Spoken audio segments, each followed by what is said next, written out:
I'd like to welcome back to the stage Corey DeAngelis, parental rights activist and author of The Parent Revolution. Hey, Ryan, how are you? Great. Aaron Wyth, he is the CEO of Freedom Foundation. I know. And Ryan Walters, former Oklahoma superintendent. Yes, indeed. And now he is the CEO of the newly launched Teacher Freedom Alliance that was just launched by Freedom Foundation. All right. So to kick this off, I think it's good for us to have a little reminder of just how bad the teachers' unions really are, because we also have to go back and persuade our neighbors who maybe have gone back to sleep or they don't really know at all. So let's start with Corey. Corey, you started by sharing up here about the most recent new business items of the NEA, which is one of the top teachers' unions in the country. You shared some of the shocking things. Can you share a few more that they passed? By the way, none of them had to do with improving academics. That should tell you something right there. So share a few more with us. I will say these chairs are very comfortable, so great job, Monster. I was like almost like falling back into it. But yeah, I shared one earlier, but they passed a ton that I leaked onto X. I also shared their handbook, which was like 434 pages, and they scrubbed it from the internet. And then I was like, aha, I saved it to the Internet Archive. I gotcha. And at the Internet Archive actually removed it after that. I'm like, how much pull do they actually have? The Wayback Machine actually DM'd me on X and was like, no, this is a mistake. We'll put it back. We'll put it back. After they got called out, it went back on. But they were talking about white supremacy culture, whatever that is. They were crapping on homeschooling, saying that they weren't properly educating kids. I mean, don't throw stones if you live in a glass house. You have places like Chicago that have 55 public schools, 55 of them with not a single kid proficient in math. 0 kids proficient in math in 55 public schools in Chicago, and they spend $30,000 per student per year. But they also passed a resolution at their 2025 annual convention to get around the recent Supreme Court victory that Tina alluded to this morning, Mahmoud v. Taylor, that allows families to opt their children out of gender insanity that's happening in the classroom, allows them to pull their kids out. Yeah. So one last, in their infinite wisdom, they said, okay, well, we're gonna spend $200,000 to not listen to that democratic institution that we call the Supreme Court. We're gonna try to get around democracy. That sounds like a threat to democracy to me. It almost sounds like an insurrection. And instead of just listening to them, they said we're gonna train teachers to say, we're gonna continue to force our gender ideology into the classroom. Here's how you can get around the ruling. And they're not listening to parents. They're trying to wedge themselves between parents and their children. But thankfully, we have Monster Liberty to say, not today, Satan. And I do think it's striking that there was nothing about academics in the NEA new business items when right now less than half of our students are proficient in math, less than 1/3 are proficient in reading. Time for them to reprioritize. Well, Deborah, this year they didn't have anything to do with education, but in 2019 I released on X a separate one where they were gonna put up for a vote a resolution to realign the NEA's mission to being about education. Seems like they should pass such a resolution. It went down in flames. Yeah. So they're telling us their priorities, they're showing their true colors, and they elevated this year one person out of 3 million members as their teacher of the year from Pennsylvania. What did she say when she had a couple minutes on stage? She let the mask slip and she said that her job as a teacher of all things is deeply political and always has been. Yeah. If that's not free advertising for homeschooling, I don't know what is. Absolutely, and I want to share also so the moms here can go out and be really prepared. The biggest myth is that the teachers' unions support the teachers, and everyone gets played upon about the pay for teachers being down. Despite the teachers' unions collecting nearly $380 million in dues this year, teachers' pay is stagnating. You shared this statistic in our documentary. Can you share where the money is actually going as far as the employees in the district? It's not going towards the kids. Yeah. So we have data from 2000 till today. The number of students in the system has been basically flat. And that's mostly because the unions fought to close the schools, parents left, and about 1 million kids have left the government school system since 2019. Thank you, Randy. And thank you, Becky Pringle, as well. But while student enrollment has been flat, the teachers in the system have increased by about 10%, but the administrators in the system have increased by 95%. 95%. That's why I said earlier the government school system has become a jobs program for administrators, not an education initiative for kids. You have people like Randy making over $600,000 a year. Same thing with Becky Pringle, over $500,000, which, by the way, her union, the NEA, has a federal charter, has the backing of Congress, the only one in the country that has this special privilege. And lawmakers right now, based on feedback from Moms for Liberty and other advocates, have a bill in Congress to yank their federal charter once and for all. Well, great. One more question before I want to continue this as far as the problems with unions with Aaron and Ryan here. Yeah, I don't want to take up all the time. We could have each one of these gentlemen for an entire hour, by the way. We got a team. I want to bring up Randy Weingarten's new book, who, by the way, criticizes Moms for Liberty as one of her #1 targets. My husband's an 82nd Airborne veteran. He always says if you're not taking flak, you're not over the target. So we're all over the target right now. And she's trying to say now that the unions had nothing to do with the shutdown, and maybe she could have worked a little bit harder to prevent it. Yeah. What is the truth of what the teachers' unions did to cause the shutdown and extend it? I'm calling BS. Everybody else in the room is calling BS right now as well. She went before Congress and tried to gaslight the American public and said, actually, we were fighting to reopen the schools. Well, if that's true, if you were trying so hard to do so, well, then why weren't they open? Why were the private schools open? Why were parents trying to figure things out with homeschooling and trying to pay out of pocket for the private schools in addition to the government school system that was closed?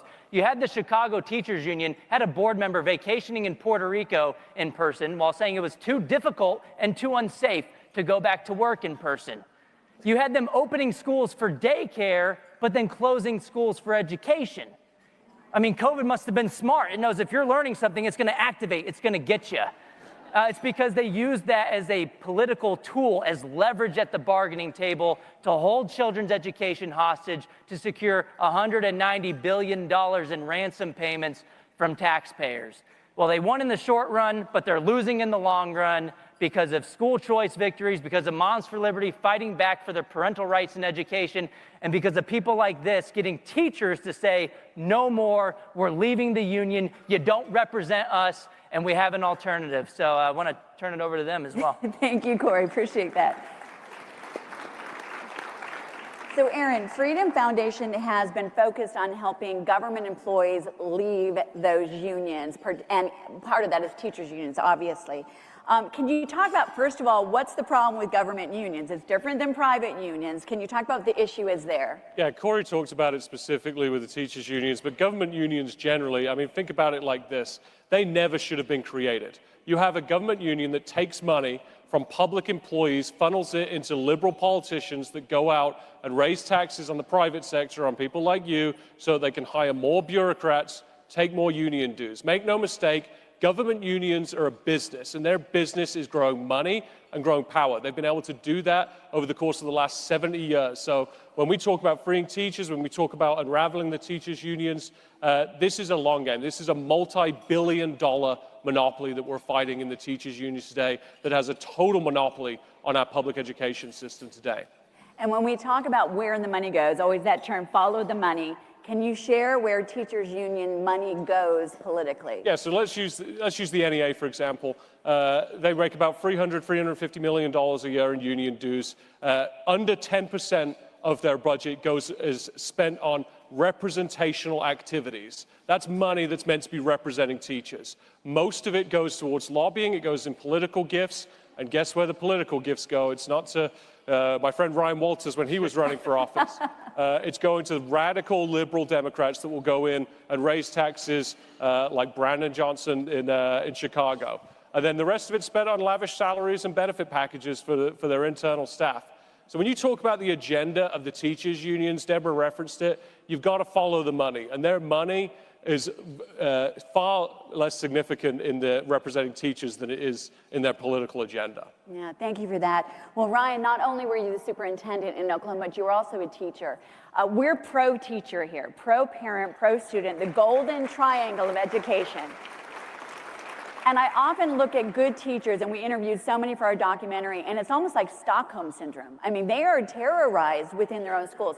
Can you talk about some of those tactics that the teachers' unions do to intimidate good teachers? No, that's right. You know, to be clear, there's no bigger enemy to parents. There's no better enemy to good teachers, and there's no bigger enemy to this country than the teachers' union. The teachers' union has weaponized its money and its power to try to turn our schools into Marxist indoctrination centers. And they're crystal clear about that. If you're a teacher, you leave the union, we're going to target you. If you're a parent, you show up at a school board meeting, we're going to target you. We will not allow our power structure to move, to change. It's why we created the Teacher Freedom Alliance, to say, teachers, we don't only want you to leave, we've got your back. Right. Go make our classrooms great again. Let's get back to education, not indoctrination. Let's put parents back in charge of their kids' education. You all know, any good teacher would tell you, we want the parents involved. We want the parents to play the most major role in their kids' lives as possible. We've got to get those teachers back in our schools. We've got to get them back controlling what's going on rather than the teachers union and saying, listen, we're here to bring the parents back in and to be clear about what the teachers unions do. You guys see the No Kings protests going on? Did you know that the NEA and AFT are funding those? Yeah. They are funding to fight President Trump. And again, I can't applaud President Trump more for abolishing the Department of Ed. That's great, isn't it? Isn't that awesome? But folks, I also bring you a warning. If you eliminate the Federal Department of Education and don't defeat the teachers' unions, they will step into that power vacuum. They will continue to control our schools. They will continue to attack you, the parents. They will continue to attack any teacher that actually has common sense and wants to just teach math and not DEI and 27 genders. So folks, we have to defeat the unions. Moms for Liberty, thank you for what you're doing for our kids. The fight is going strong, but we have got to continue to defeat these unions. Yeah, thank you for that, Ryan. And a great point to share, and I shared this with a friend, kind of a friend, used to be a friend who's left of center, and they asked about the appearance, the Department of Education, and I said, you know, that was a backroom deal between Jimmy Carter and the teachers unions in 1979. There was a purpose and a reason why they did it, so it's the first step in it is getting rid of the Department of Education, but there's work to do. Aaron, I want to talk now a little bit about solutions, because even though we're talking about this power and this behemoth, this is an exciting time and real change is happening, and we are the ones that are going to finish the job. So let's talk about some solutions. So defunding the teachers union is really about, Aaron, this question is for you, about empowering teachers to leave. Now, prior to forming Teachers Freedom Alliance, Freedom Foundation has been doing this. Talk a little bit about how you are getting people to leave these unions and what kind of success you've seen so far. Yeah, the Freedom Foundation has now a four-pronged approach to defunding the teachers' unions and government unions generally. The way that you defund any business is by getting their revenue at the source. In this instance, the members. So we've weaponized a group of canvassers that go around the country. They visit people's homes. They visit people's offices if they're not teachers. They go around the country telling people to get out of the unions. We send them millions of mail pieces, digital marketing campaigns. I mean, you name it, to tell people to get out of the unions, we're doing it. Since 2020, since we've been operating that campaign nationally, we've seen the largest decline of union membership in U.S. history. We've never seen rates like this before. It's going down year over year over year, including teachers in the NEA. The second thing that we do is we litigate. I've got 10 attorneys on staff. All they do is sue unions. That's their full-time job. Very good. Yeah. The third thing that we do is we help states pass legislation that target teachers' unions. Florida is probably the best example of this in recent years. They eliminated the government's ability to take union dues from teachers' paychecks. 20,000 teachers opted out of their union following that legislation. That's a big deal. Also, we made it so when union membership falls below 60% in a school district, it triggers a decertification vote in the district. And then the fourth thing that we did when we heard from teachers across the country, in Portland, Oregon, in Orlando, Florida, wherever they were, we're alone. I'm the only person that's left by union. There are no other resources that exist. That's when we created the Teacher Freedom Alliance, and that's when we hired Ryan Walters to go bring the heat. Wonderful, wonderful. Well, Ryan, you shared a little bit about the Teachers Freedom Alliance. Can you talk a little bit more practically, because it offers so much for teachers, including replacing what they think they get from the union, but in a free way. Can you talk a little bit more about the mission and the actual steps? So what we looked at is very similar to what you all have done with Moms for Liberty. You want to fight back. You want to get the schools back on track. If you're a teacher and you leave the union, I've heard so many stories around the room tonight, you have a good teacher that tells you, I don't want to teach this. I don't want to do this. But what happens if I don't? What happens if I leave the union? They're going to try to fire me. They're going to try to sue me. I won't be able to get a job somewhere else. So we don't only get teachers out of the union. We've got thousands of members across the country, and what we're saying is we're building a community of how to fight back. We'll give you all the trainings you need academically. You don't have to go begging the union to get your professional development hours and sit into a class where they're going to tell you to hate this country. No. We will help you with honing your craft. We will help you get all those professional development hours, and we're going to teach you how to fight back. We're going to teach you how to fight back against the union tactics. We're going to teach you how to partner with parents. We're going to find the ways to have this great partnership that we used to have in schools, one that valued the role of the parent, one that understood that the more the parents are involved, the better their kids' education will be. So we're creating a teacher army, folks, to go take the classroom back, to partner with parents, because it's very clear, this is a war for the future of our country. It's in the classrooms. The Marxists took the battlefront there. We've got to take them back. And we're working with teachers to say, listen, I want to get back to academics. That's what I want. How do I do that? Well, we're going to help them do that, and we want to partner with you to do that. That's great. Thank you, Ryan. Before I get to the last statement by each one of you, Aaron, what can moms here and dads who are here do to help a teacher they know? Because really, we can be a conduit to someone who doesn't know there's an alternative. Yeah, Ryan mentioned it. This isn't going to get solved at the federal level. You all know teachers. You have to help teachers across the country. The best messengers for this are other teachers and you guys, the parents. So you've got to tell teachers, you don't have to be forced to belong to a union. This union does not represent your values. It certainly doesn't represent my kids' values. You've got to tell them to leave, tell them to go to optouttoday.com, and then tell them to join the Teacher Freedom Alliance. That's great. Well, let's go down the line. In the last few minutes we have here, I want each one of you to share something you would like to have as a charge or encourage the amazing moms that are here in this room. Tell teachers to join the Teacher Freedom Alliance. I mean, look, school choice I've been fighting for a long time. That incentivizes the monopoly to do a better job. It incentivizes the district to do a better job. Teacher Freedom Alliance provides competition for the unions to get them to focus more on the members as opposed to being focused on a far-left radical agenda that they're trying to push down children's throats in the classroom. And so teachers, Moms for Liberty, maybe start pushing people and creating a Teachers for Liberty with the Teacher Freedom Alliance. I think that would be a fantastic idea. And you guys already have teachers as members as well. So this is a great alternative to the unions to get them to change. And I'll just tell a quick story. I was listening to a radio hit with Randi Weingarten promoting her book, by the way, which she copied my cover. She said on a podcast that she didn't copy it. She swears up and down she didn't plagiarize it. That's but the only smart thing she's done, by the way. You gotta, yeah, it's a great color scheme. I'll tell you that in the font. But she's basically calling conservatives fascists right now. The title of her book, Quadrupling Down on this divisive rhetoric, trying to pull society apart. I thought the public school system was about creating a more cohesive society. She's doing the exact opposite, and she's putting targets on our backs as well.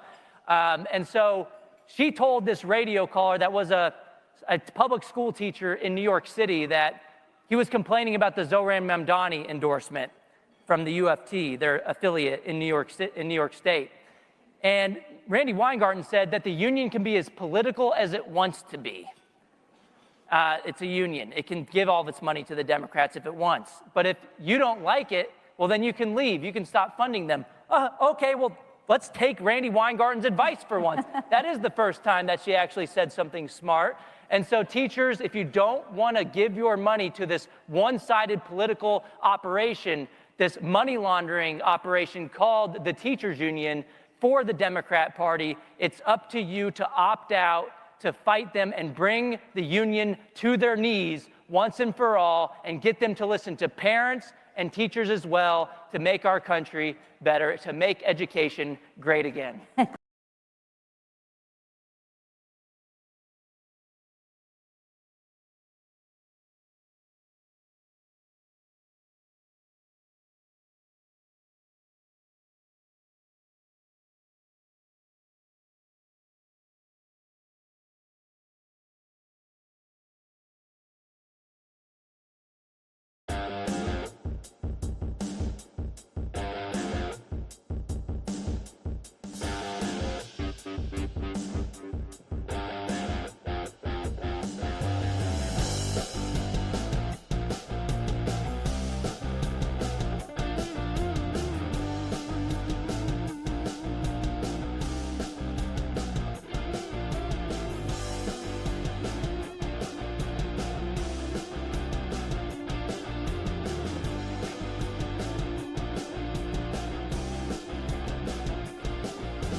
So happy Inseminated Persons Day, right? That's the new thing, according to my governor, Governor Evers, who has erased the word mother and has now replaced it with Inseminated person, yes.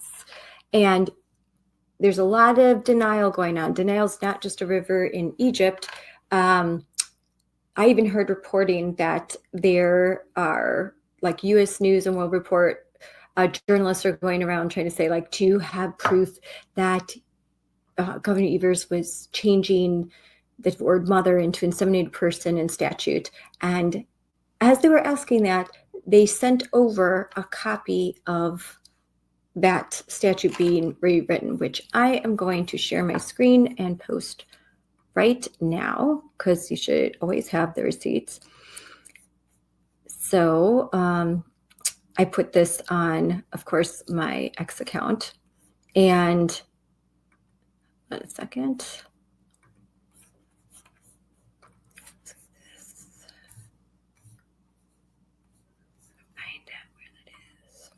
Okay, sharing screen. Okay, so you can see right here, I posted this on X. First of all, I want to give credit to Representative Amanda Nidweski. And it was she who first discovered that several times in the most recent budget proposal by my Democrat governor, Governor Tony Evers, he had crossed out the word mother and put inseminated person, or person who is pregnant. Again, not mother, not woman, not wife. All of those terms are gone. And if you look close, it says that striked out the word the mother at least 30 times, and the word husband, I believe, 120 times in the 1,917 page document. And here we can see this, the mother, parent who gave birth, father, natural parent who did not give birth. So I'm a parent who gave birth. Yeah. So let's see some other, and you can see here, wife, person, and then man, person who, a man, person who is not the spouse of the person being inseminated. And right here, mother is inseminated person. And you can see this is Assembly Bill 50, Section 3106, page number, everything. So here's the proof. They need to stop lying. Yes, Governor Evers, you really stepped in it. You erased mothers, or you tried to, and called us inseminated persons, persons who could be inseminated, persons who gave birth. We're also persons who bleed, because obviously men can have periods now, right? Wrong. No, there are two sexes, only two, male, female, and only females can give birth. Only females have ovaries and they have a uterus. Only females can experience childbirth and deliver a child. That's only females, women, mothers. So, yeah, apparently he was a science teacher, and no wonder Wisconsin students are not doing so well since he has been in charge, and since State Superintendent Jill Underly has been running education in Wisconsin. The most recent NAEP scores, our kids in Wisconsin, only a third of them can read at grade level. And in Milwaukee, only 5% of Black children can read at grade level. So they're just doing a bang up job. Maybe they should stop focusing on woke gender ideology, and they should start focusing on teaching children to read. That should be the focus. And again, we've got the proof. Governor Evers, you made Wisconsin a laughingstock.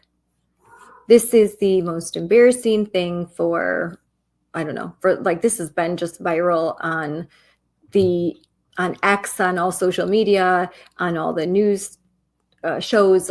Since Friday night, this has been just widely spread. Elon Musk, libs of TikTok, every major, news source has been talking about this. So What we have to remember, what is really important to remember, is what these woke, crazy people would do if they had the power to do it.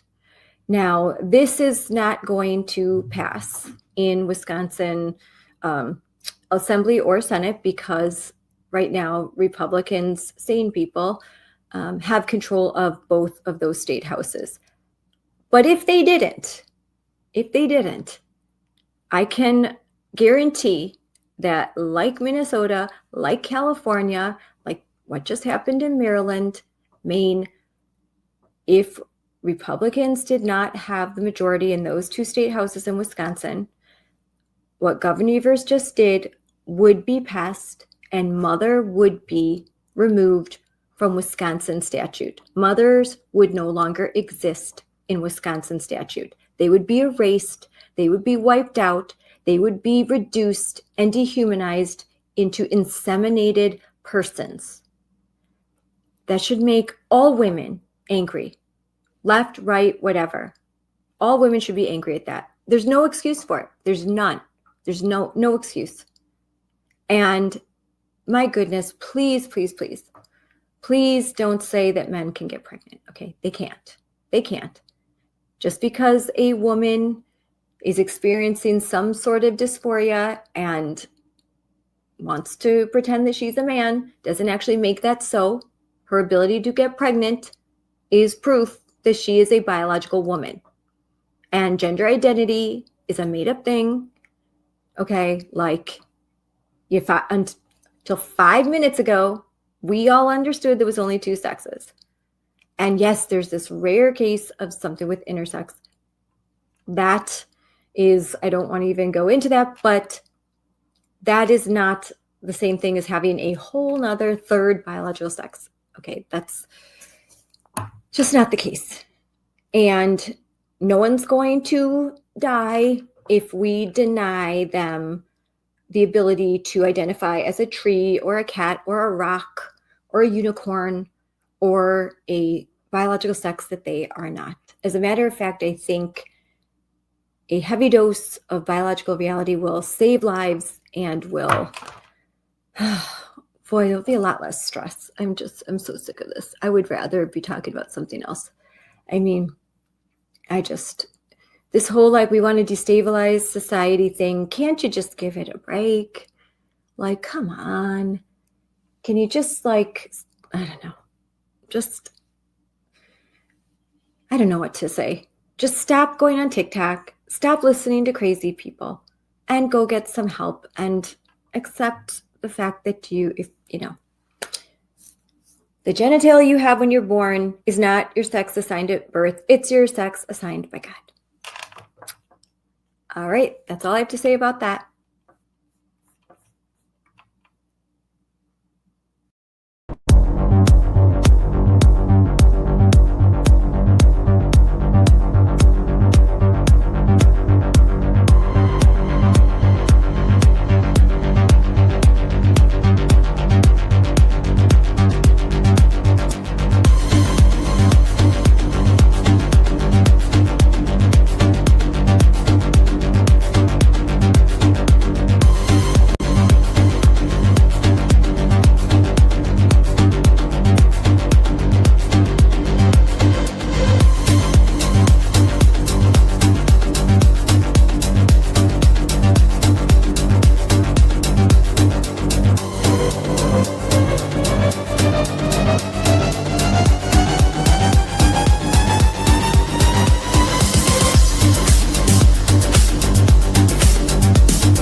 Hi, everyone. This is Scarlett Johnson with Unleashed, presented by Moms for Liberty. And with me is special guest back on again, former Oklahoma State Superintendent and now CEO of the Teacher Freedom Alliance. The Teacher Freedom Alliance is a brand new effort launched with the Freedom Foundation to finally give teachers an alternative to the radical union machine. And when we say radical, we mean it, because last week there was an explosive report revealed by Defending Education about the NEA, the National Education Association, which is the largest teachers union, I think the largest public sector union, maybe it's definitely the largest teachers union, right, Ryan, in the country, has 3 million members and is the only one with a federal charter.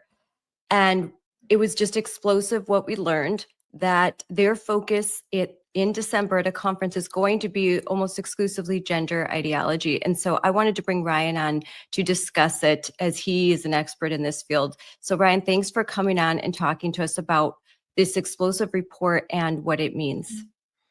No, thank you. And, Scarlett, it's just another day, another, scheme from the left-wing teachers union. And I want to give Defending Ed a lot of credit, great deep dive into this, of really uncovering these documents, because we've really seen it. And Moms for Liberty, y'all done a great job of exposing it, but they really try to operate in secrecy, where you don't see what all their trainings are. You don't see what all they're telling teachers union members behind closed doors. But this really gives us a great look into this is what they're telling teachers to do in the classroom. Yes, and I'm going to put some of this on stage. So here is one of the handouts, the participant handouts, Advancing LGBTQ plus Justice and Transgender Advocacy. Particularly after Mahmoud, that most recent decision, you would think that they might pull back, but instead they're doubling down. They're all in on this gender ideology. And I think it's so important for everyone to understand. And I know that all the moms out there get this at a level that many don't, but they don't go away. They don't, once they're exposed, they don't stop. They continue to find ways to inject this in the classroom, because again, this is their ideology. Frankly, it is their religion. They believe that promoting transgenderism in our schools, promoting every left-wing advocacy is really their role. You hear Randi Weingarten, frankly, she's been more open about this than she has in the past. Their goal is to become social justice warriors in the classroom and create more of them. And so what they do is, again, when you look at their trainings, when you look at what they're actually doing to teachers, it's not bringing in, how do you do high dosage tutoring? It's not, when a kid doesn't understand the basics in math, what are the best practices to catch them back up? That's not the trainings that they're doing. It's not their point of emphasis. Their point of emphasis is, teachers, we're going to train you to be an arm of the Democrat Party. And by the way, I say an arm of the Democrat Party. I would say this is even the most radical elements of the Democrat Party. You even have some Democrats going, okay, guys, not in schools, right? Like, let's not, that's a bridge too far. No, the NEA goes, no. Our role in our schools is to indoctrinate the next generation, to win elections, and to continue this power structure and turn this country further left. And so you see it here in these documents. Again, there's not reading, math, history, science. That's not what we're talking about here. We're talking about them saying, we're going to teach you how to advocate for transgender ideology, kindergarten all the way through high school. How do you start making kids at the youngest of ages believe this is acceptable, start buying into these lies about changing gender, all the way up through high school, and then pushing this content. And again, you see, when this is partnered with what's going on in higher ed, we know how bad the college and university system is with Marxism. I mean, these kids don't have much of a shot once they enter in this line of indoctrination, starting off you're looking at kids as young as 3 and 4 that start having this injected on them all the way up into their 20s. That's nearly 20 years of indoctrination we're talking about here. Yes, they bring in images of the gender unicorn, where they talk about gender expression, gender expansion. And the gender unicorn is a cartoonish character meant for preschoolers 3 and 4 years old. They have a pronoun guide. That's the first thing you see. This is a guide for NEA leaders, members, and staff to better understand and use pronouns in a respectful way at all NEA meetings and communications. So they're talking about how they're going to force the members to use pronouns. They're going to force teachers and educators to compel, they're going to compel speech. And that's in spite of a recent decision, a federal appellate court decision in Ohio, again, with Defending Ed, specifically said that they could not compel the speech of teachers, and these teachers are going to get a huge settlement. They still don't care. They're still like, well, we're going to compel the pronoun use. We're going to teach them how to be effective LGBTQIA plus advocates, not how to be more effective teachers in the classroom, not how can we raise these abysmal testing scores. No, how can we better train you to be foot soldiers for social justice? And that's what I think is so key for people to understand about the teachers union. It is bullying folks to join. They tell teachers they have to join. They won't have protections if they don't join. They won't get their contract signed if they don't join. All of these lies, they get them in the union, and this is what they push on them. This is what they require of them. These are the trainings that go on there. So again, you've got the bullying tactics of forcing teachers to join, which again is part of what the Teacher Freedom Alliance we're fighting against. But then secondly, you look at what they're doing here. It is absolutely intentional. And Scarlett, you know, I'm a history teacher is my former background. You know, it's amazing because they know what they're doing. It is absolutely trying to train this in our kids at the youngest grades. I'm reminded of Rudyard Kipling. He wrote The Jungle Book. Yes. He also wrote an incredible poem that every student should be reading called The Gods of the Copybook Headings. And they talk about, you know, hey, in British education, they used to make you memorize things like Bible verses and moral quotes every day because they knew at the youngest of ages, driving in that morality is important, that the basics in education are important for the later stages where you do a deeper dive. And then in that poem, they warn about, well, if you teach them the wrong lessons at the earliest age, you're actually sending them on this really terrible path. And you're seeing that play out here. So again, they know what they're doing. They know what they're doing is conditioning kids from the earliest ages to be obsessed with sexuality, to be obsessed with being gay or lesbian, being obsessed with transgenderism. So then when they get older, they can push this ideology even further. And you continue to see in this breakdown of documents, it starts with the unicorn pushing sexuality and homosexuality at the earliest grades, and it gets even more aggressive as they get older. Yes, they supply the Cornell University Transgender Guide to Transitioning and Gender Affirmation in the Workplace. This is just crazy. This is insane. And they use that you're a former history teacher. In the cover, they use words like liberating, inclusive and liberating, referencing liberation, like the liberation movement and liberation ideology. There's liberated ethnic studies. It's a new form of history in which we don't actually teach kids any history. We teach them about oppression. We teach them, you know, the history through the lens of like Howard Zinn. So what? Maybe you could enlighten about this whole liberation ideology and liberated ethnic studies and how it's so corrosive. I'm glad you brought that up. Good, Scarlett. You know all this frontwards and backwards, but to tell your audience, you know, as a history teacher, to give you some context here, the most prominent history book in American schools, K-12 and college, was a book by Howard Zinn called The People's History of the United States. And what that book was, it was basically a total reversal of the way, you know, 30 or 40 years ago, if you went into a K-12 school, you were going to be taught about the founders, right? You were going to be taught about these values that they believed in, the principles America was founded on, the Declaration of Independence. What did that mean? What was different about the American experiment as compared to Europe, as compared to other places around the country? That is not Howard Zinn's history of America. Howard Zinn's history of America is that America is a terrible place, full of oppression. It's not redeemable. It's not valuable. We have to look at it from the lens. And again, it's critical race theory. Everything is bad. Everything is about oppression. Everything is about slavery. Everything is about America wanting to gain in power at the expense of different people groups. So that's what your kids, that is what this next generation has been reading in schools. Again, it's a very different view of history. And again, to your great point there, what they do is they take terms like liberate, they take terms like freedom, they take terms like individual rights, and they morph it into all about sexuality, homosexuality, transgenderism. That's not what was being talked about in the 17 and 1800s in America. You're not going to find that in Jefferson's letters. But what they do is they warp American history into being this very anti-American view very much in America is always the bad guy. Most Americans were bad. And then they shifted into really what these terms are about, or should be about, is about sexuality, transgenderism, when in reality, that wasn't part of these discussions at all. You're not going to find that in the Federalist Papers. You're not going to find that in history. But that is what they have done to indoctrinate the next generation moving forward.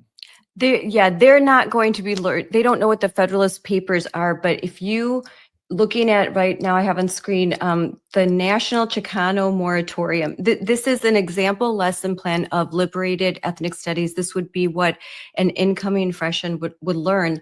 And it says the purpose of this lesson is to bring about a critical historical consciousness of the national Chicano movement. And there's all these buzzwords, which Ryan, when you're in education: critical, consciousness, liberation, all of this, it's kind of code words for this cultural Marxist view. And it sounds good, liberation, but liberation and liberty are very different things. That's right. And what you continue to see is them change their terminology once we uncover what the terminology means. Remember, it was critical race theory about 10 years ago. Then they changed it into DEI. Now they're changing it into inclusivity and liberation. So what you continue to see is the left playing word games to try to keep parents in the dark of, oh, no, we don't do critical race theory. No, we don't do DEI. No, look at the lessons themselves. It's the same content. America bad. America's always the evildoer in these stories. And again, they continue to promote this victimology in the classroom of, hey, if you're a student that's a minority, if you're a female, America is out to get you. And that is very, first of all, it's wrong, right? Number two, it's very detrimental to your kids, because again, if your kids grow up believing that this country has always been at war with them or fighting them or attacking them, they're not obviously going to be patriotic. They're obviously not going to love this country. They're obviously not going to have an understanding and a love for the principles our country was founded on, which history shows us have led us on the path to be the greatest country in the history of the world. That's the type of education they should be receiving and understanding. But instead, it is a hatred for America. It is a hatred for so many of the values that cause this country to be great. And this is what we're talking about when you see these kids and you see, we were, I can't even say the words the kids were using here on air, but in North Carolina, the things they were saying about ICE agents in America, these protests in the schools. Well, guys, that didn't happen by accident.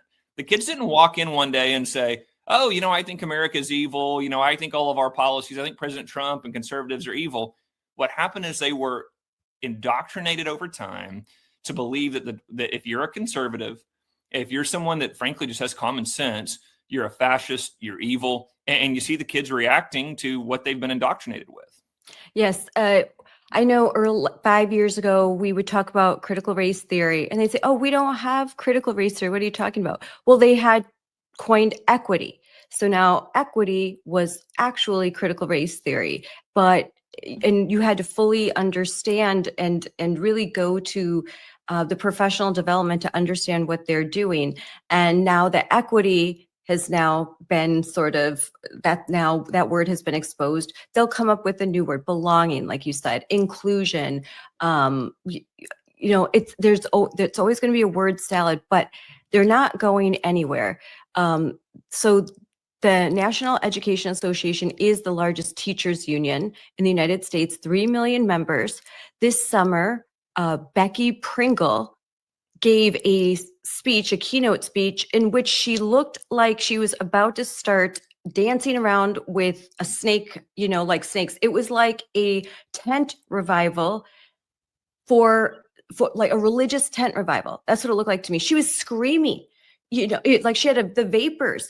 It's unreal. And she makes $500,000 a year doing her job, and probably a lot of expenses paid for. They have a lot of luxurious vacations, and they call them like their seminars. And they have a charter. They're since I believe 1906, a federal charter.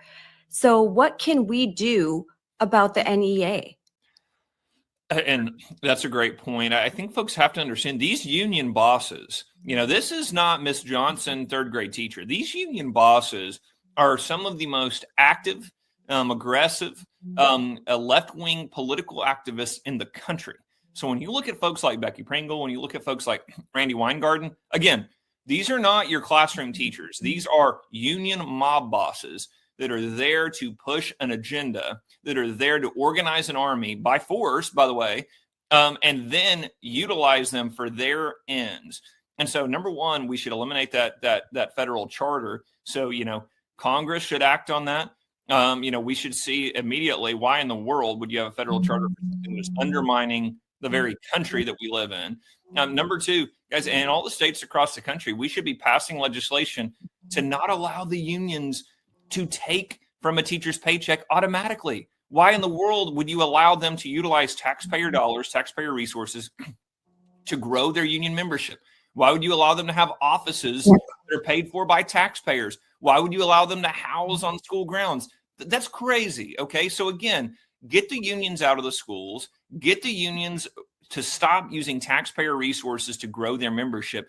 These are things that have to be done because, again, they have built in an institution that will continue to grow itself, that will continue to self-perpetuate until we stop those things. So it's so important. There are mechanisms that can be done at the state level, at the federal level, that help tremendously. And then what you're doing, Scarlett, exactly what the Moms for Liberty and so many parents are doing around the country.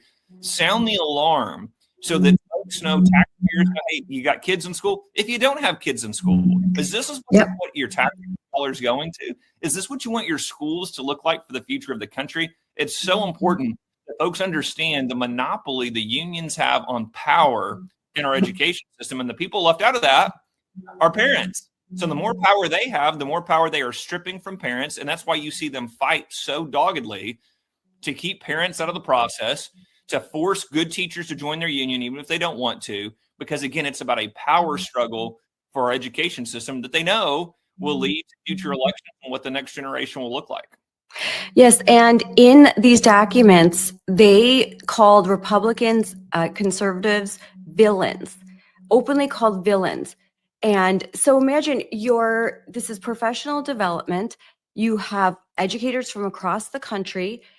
They're coming in and they are going to be schooled on how to pass out coloring pages of a gender unicorn where little kids can color in their identity, like what is their identity, what's their expression, and asking all sorts of personal questions. And I guarantee you that these will be handouts that parents will not see. And they're giving them to kids so young that perhaps if you don't ask the right question, your kid's not going to tell you. You could say, how was school? And, oh, fine. So maybe you don't even find out that they were asked these questions. And how can a little child wrap their mind around such questions when, they play make-believe? These are kids that still believe in the tooth fairy. And then you're asking them, oh, what's your gender? And it's just ridiculous. On top of that, to call conservatives or people that support Trump villains means that they are entering into a classroom. And if you have a child in that classroom, they're viewing you as a villain. You're a villain. You're a bad person.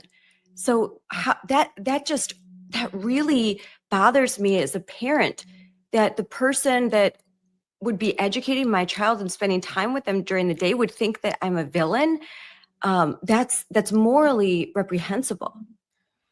And that's such an important part of this as well, is it's pushing the indoctrination. It's also turning kids against their parents, because they know if you look at what Karl Marx talks about, you look at kind of those tenets of Marxism, you've got to break down the societal units in order to get your agenda across. So there's attacks on religion. You see the attacks on Christianity. You see the attacks on Judaism, right? It's to break down those societal bonds. The second part, and the most basic unit of society, is the family unit. So they want to break down those family units so that when they come in with indoctrination and the kid goes home and tells mom and dad, well, I think I'm a new gender today, the mom and dad go, hold on a second. That's not the way it works, right? No, that's not. Well, remember, they've already conditioned the kid to believe, if you believe that, if you're a conservative, if you have just a traditional mindset of what 99.99% of people believe just like 15 years ago, you're evil. You're a fascist. You're a terrible person. So when that conversation happens, that distance between the child and the parent grows even wider, because the kid now looks at their mom and dad and go, oh, I didn't know mom and dad were evil. I didn't know they were bad. So now they're not going to listen to mom and dad in the future. So it continues this divide between parents and their kids. And again, that's very intentional, because that leads to a very opening for them to continue to indoctrinate their kids without that parental support, without the kids wanting to go back to their parents. And again, any good teacher would tell you that you want to do the opposite, right? As a teacher, I was always encouraging mom, dad, I want you to see everything we're doing. I want you to be as involved as, but you want to email me every day? That's great. Let's talk every day, because the more involved you are, the better off your kid's going to be. So I want questions. I want you to see what I'm doing. And again, that's where the transparency part is so key. In Oklahoma, we had the unions fight against us, and we just said, hey, we want to make every option available for parents. Why is that a bad thing? But again, it tells you the motive. They want it hidden. They want to keep it from parents so that they can continue to push this agenda. Yeah, that's a good point, that they are not only dividing parents and children, but they're causing a divide between parents and teachers. And that's a really essential relationship.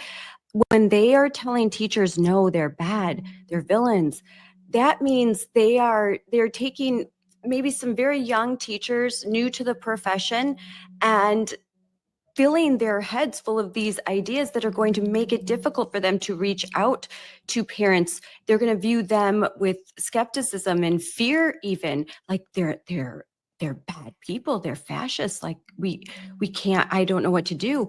And so they are intentionally putting a wedge between a relationship that needs to flourish. Parents need to talk to teachers, and teachers need to talk to parents. And kids do better when they act as partners together. For that year, that there's a partnership, that there's a good working relationship. That means the kids, and the kids can't come home and say, oh, the teacher did this, and then tell the teacher, oh, mom and dad said this. Young kids will often, to get out of something, they'll try to, if you're not communicating, the kids will try and manipulate that situation. If you're communicating, they can't. And that used to be the dilemma that I was faced with my kids. Like if my son would say, oh, my teacher didn't give me that homework, I'd say, oh, well, you know what, I'm going to give them a call. Then suddenly, oh, wait. Now I'm thinking about it, they did give you them, because they knew I was going to reach out and say something. So that it's really important that there's this community, that there's this real community, not their fake community, not their glitter community, but in a real community, you work together, you talk things out. But instead, they're putting all of these wedges, and these wedges give them more power. That's exactly right. And again, think about when they're talking to teachers and they're telling them to view these parents as fascists, as evil, what they're wanting that teacher to view the parent as. It's somebody, if you really believe that somebody's a fascist, would you trick them? Would you manipulate them? Would you hide things from them? That's exactly what they're wanting the teachers to do. So they're saying, listen, these are really bad people. Okay. So here's what you need to do. Don't let them see what you're doing in the classroom.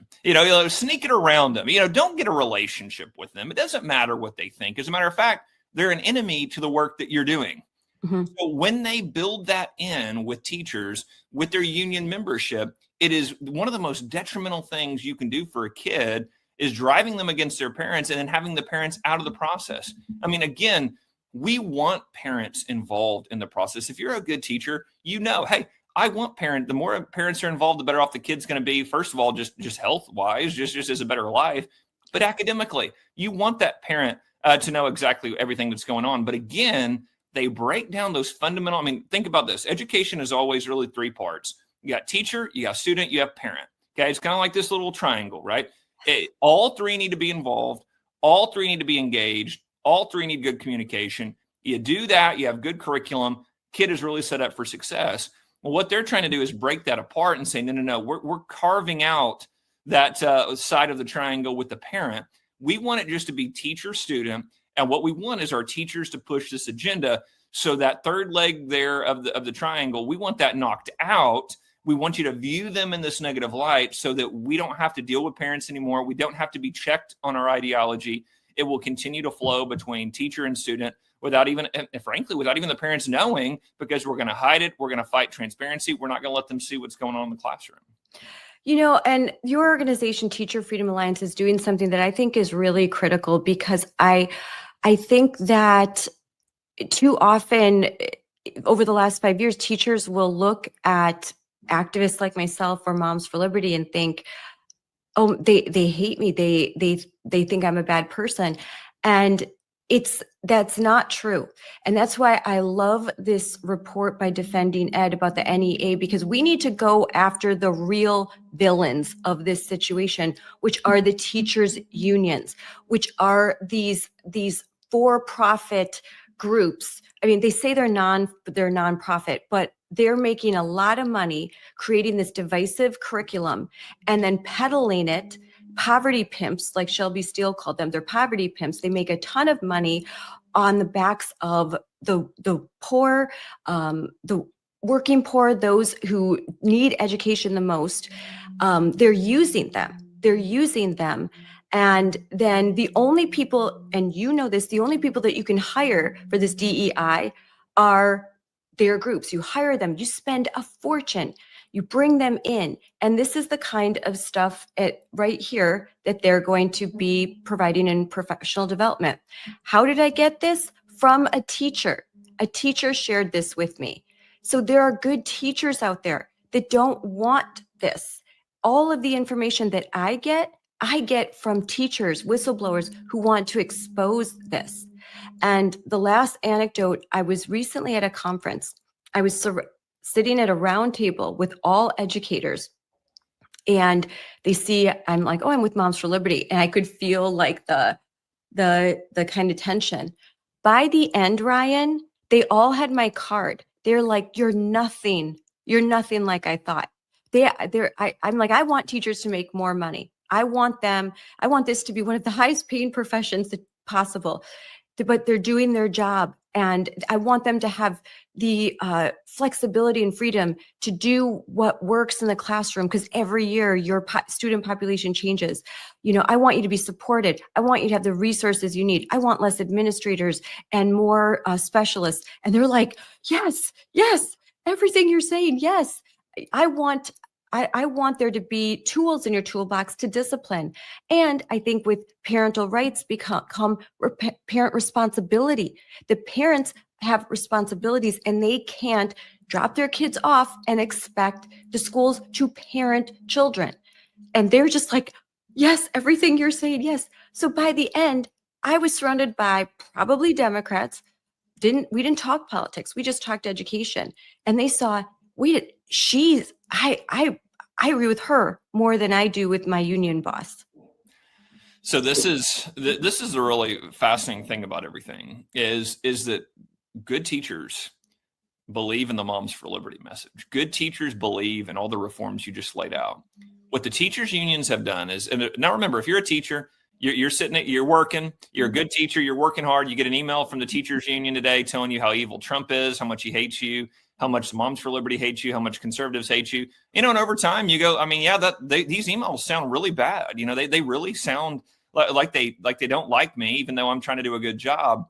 But what they've done is not only do they indoctrinate kids, they indoctrinate and lie to good teachers. And they say, listen, you know, we're out advocating for you, yada, yada, yada.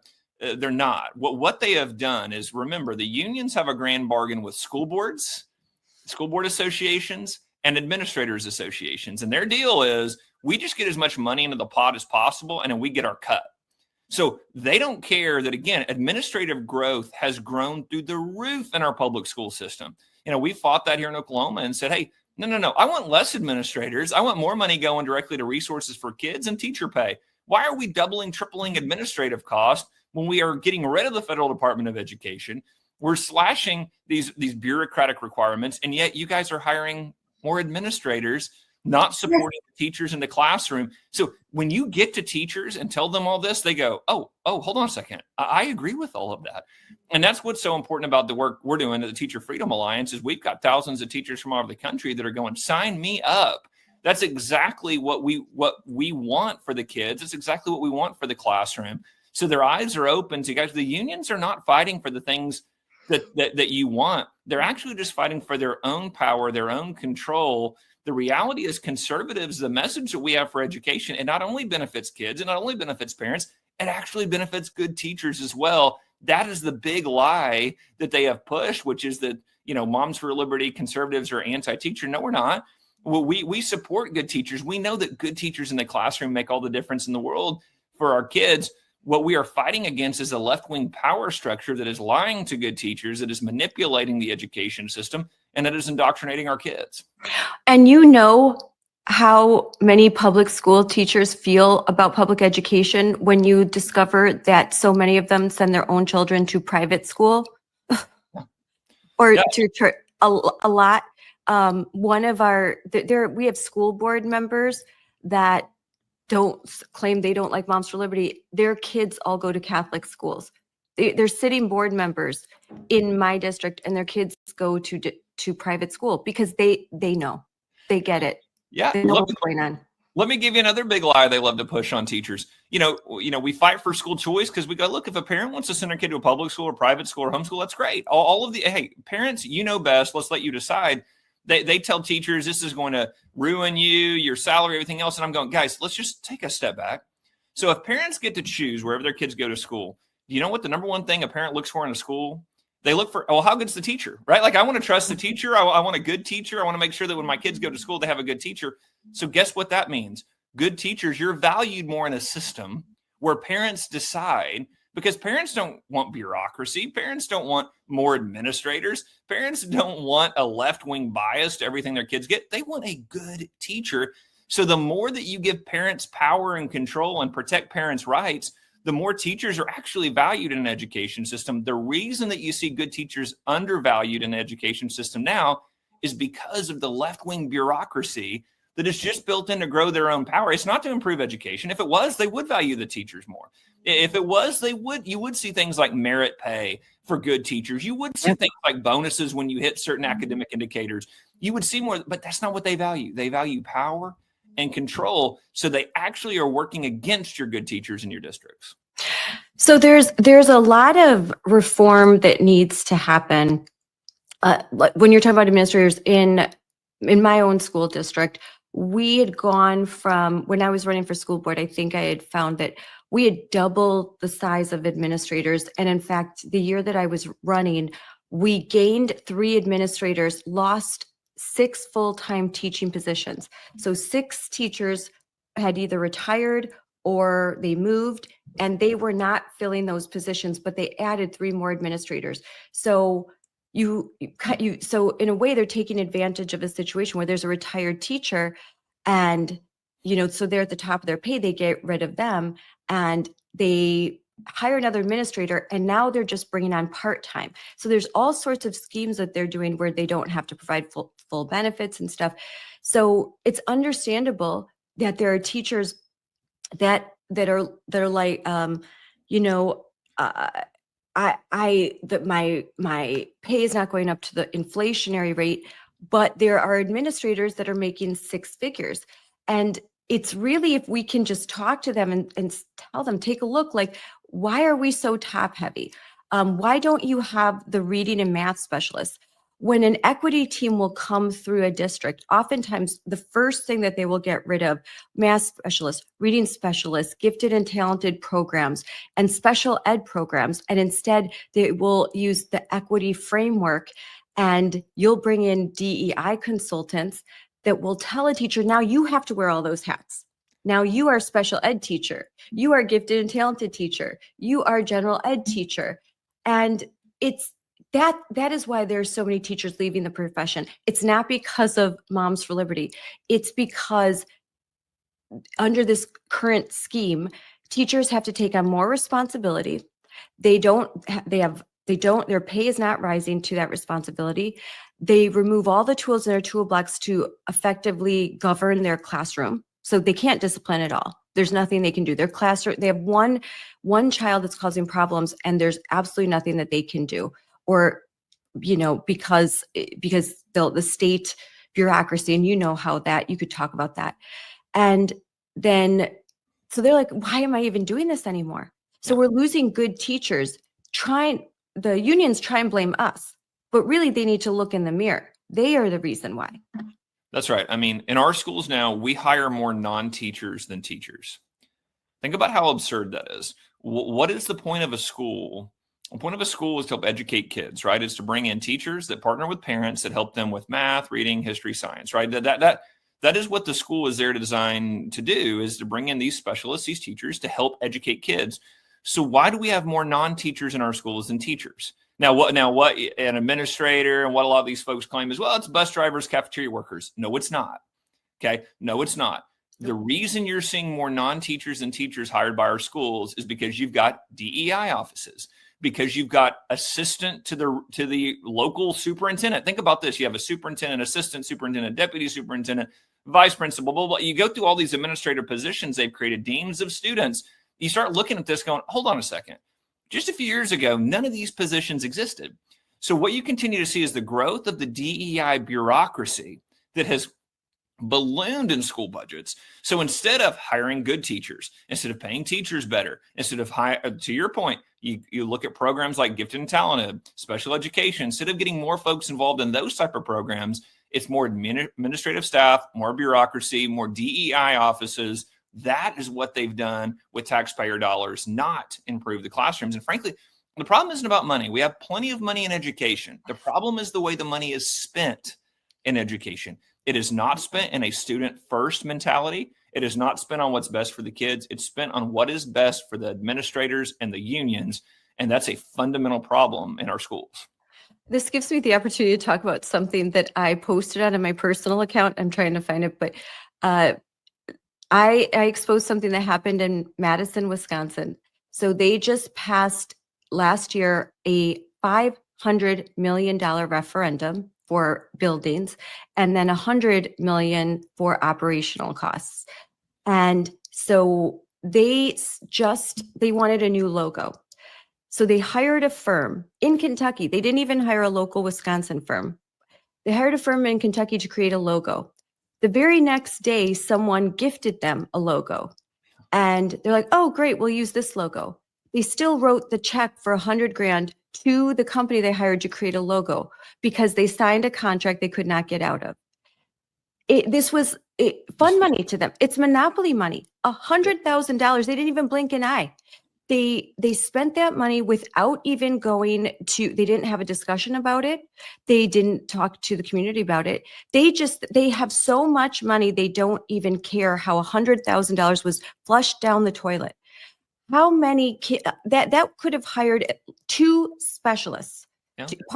two part-time specialists to come in, or one full-time teacher. That $100,000. Yeah. And no one even blinks an eye. No one cares.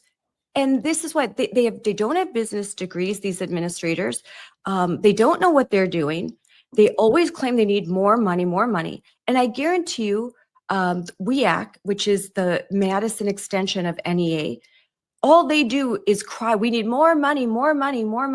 They got $600 million and they still want more money. It's never enough.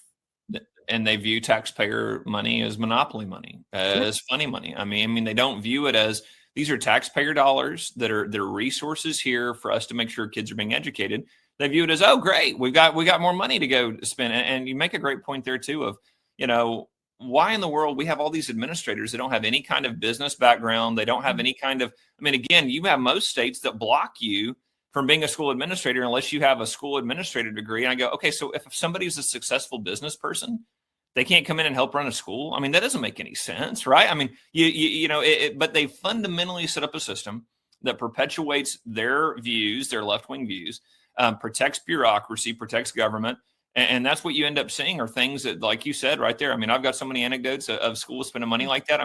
You do. They don't have any kind of view that this is for the kids, that this is taxpayer dollars. It is a view that we've got the money, so we're going to spend it how we want. So, Scarlett, I really appreciate you having me on and talking through all of those things because, again, I think it's so fundamental that there's an understanding that that's how broken the system is.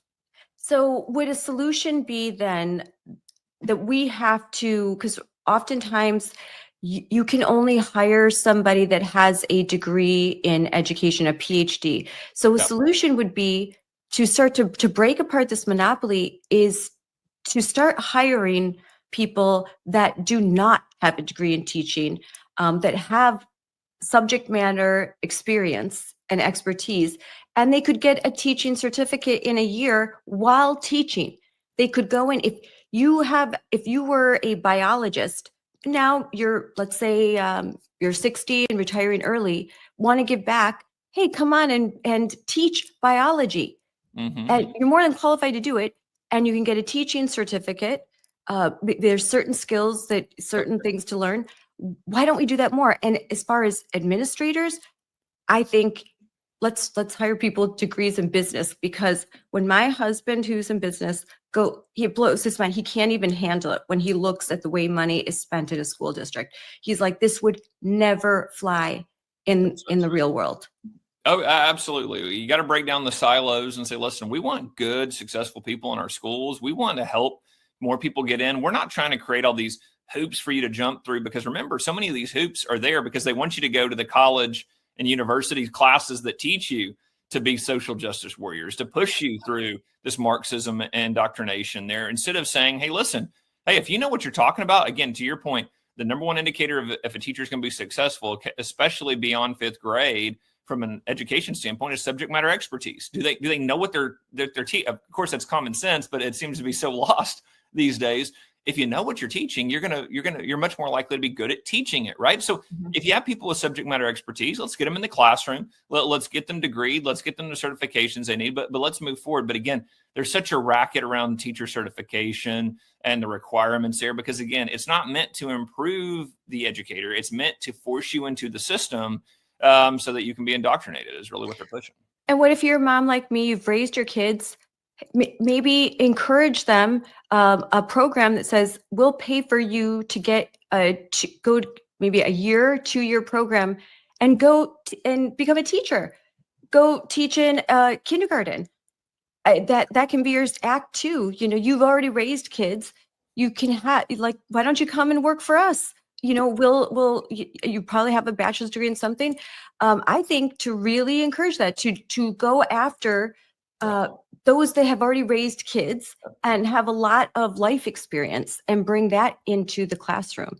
No, that's exactly right. Well, that is invaluable experience. You can't get a better experience than raising your own kids, or than understanding, what kids need, to understand how kids develop. And so, yeah, no, look, I mean, that's part of what you see from an establishment in academia that try to do this view of only we know, we have this kind of knowledge, nobody else no. Parents get it better than anybody. So again, the better we are at getting more parents involved, whether it's directly, like you said, a pathway to being a teacher, or just involved in the classroom in any capacity, the better off the kids are going to be for it. There's nobody that loves their kids, understands kids better than parents. We should be doing more of that, not less of it. And I know you'll have to go soon. So 2 last questions. Does your organization provide professional development for teachers in lieu of this kind of NEA-funded professional development, where you'll get to sit through 2 days of basically a struggle session where you're going to have to fill out, literally they give the teachers these coloring materials. You have to color pages about gender. I mean, it's really just kind of insulting what they're doing to educators. And to what are some of that? I see the Trump administration.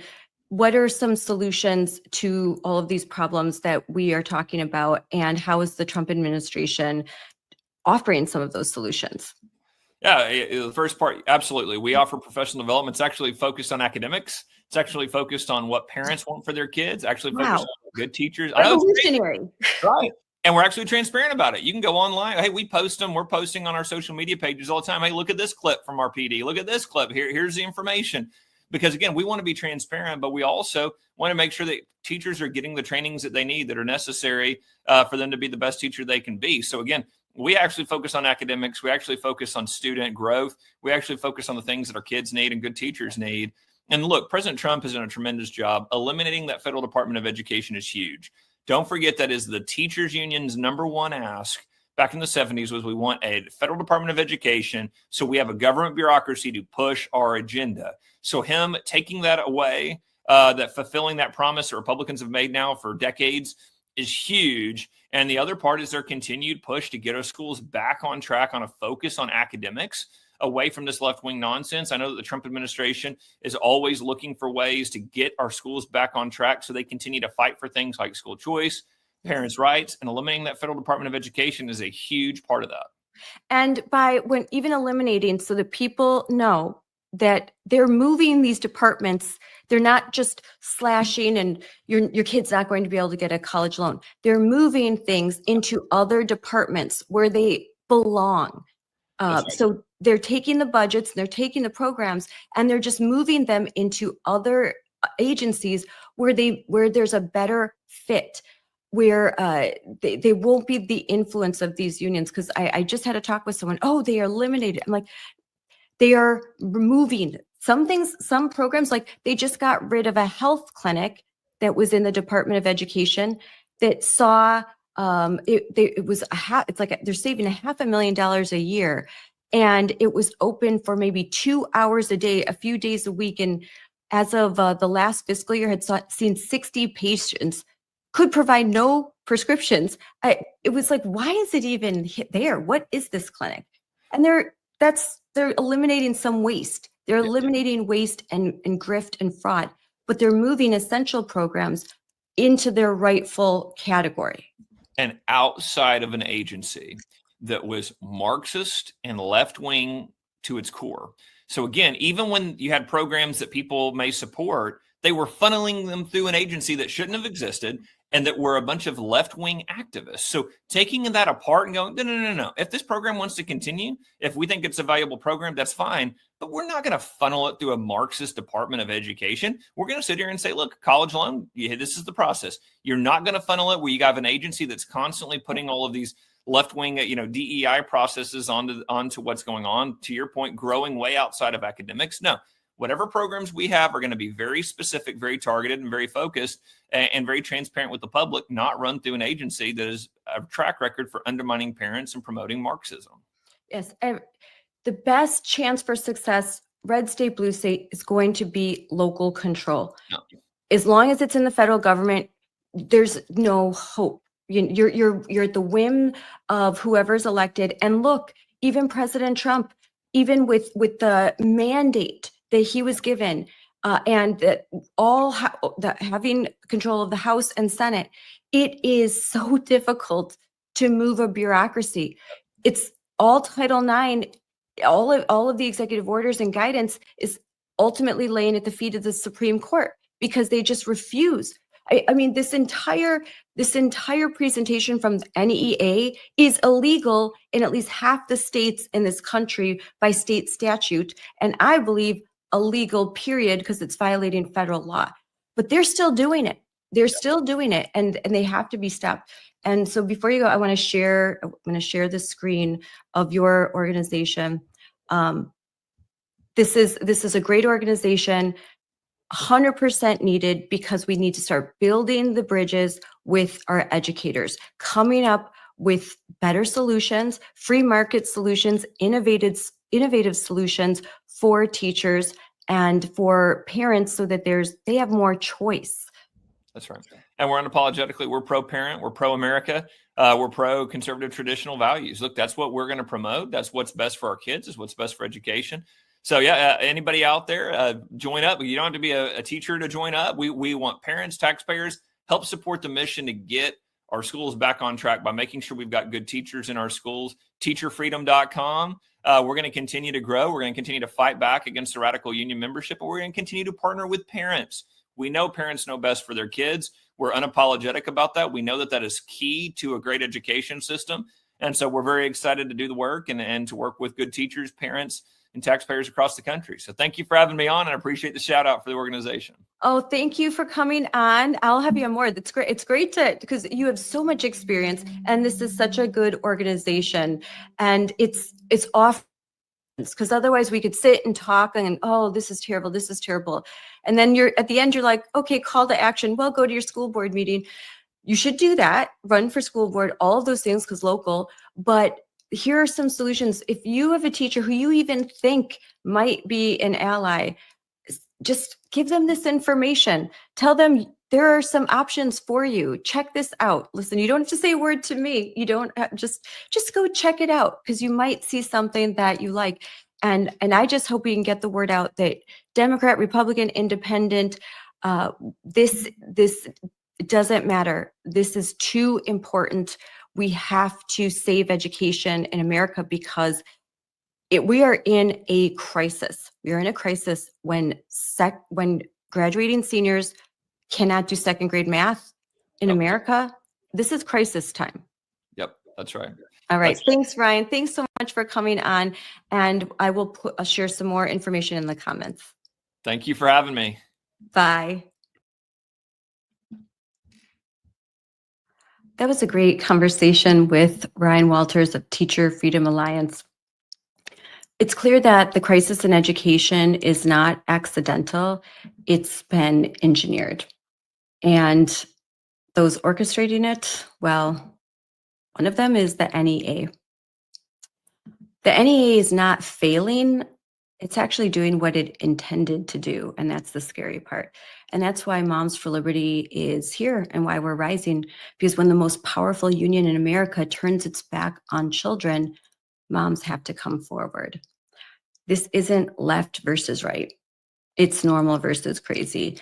We are the firewall standing between our children and an education system that has frankly lost its mind. And when you look at the documents, that's quite evident. The NEA, it's not a union. It's a political machine. It's a political machine. They're more focused on political indoctrination and defeating Trump than they are on teaching kids. That's a fact.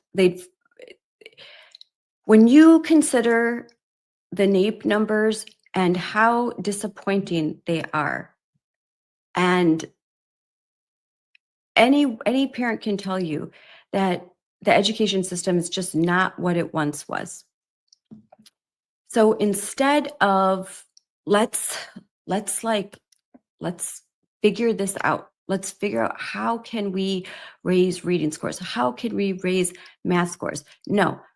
How can we teach kids about the gender unicorn? How can we teach liberated ethnic studies instead of the US Constitution?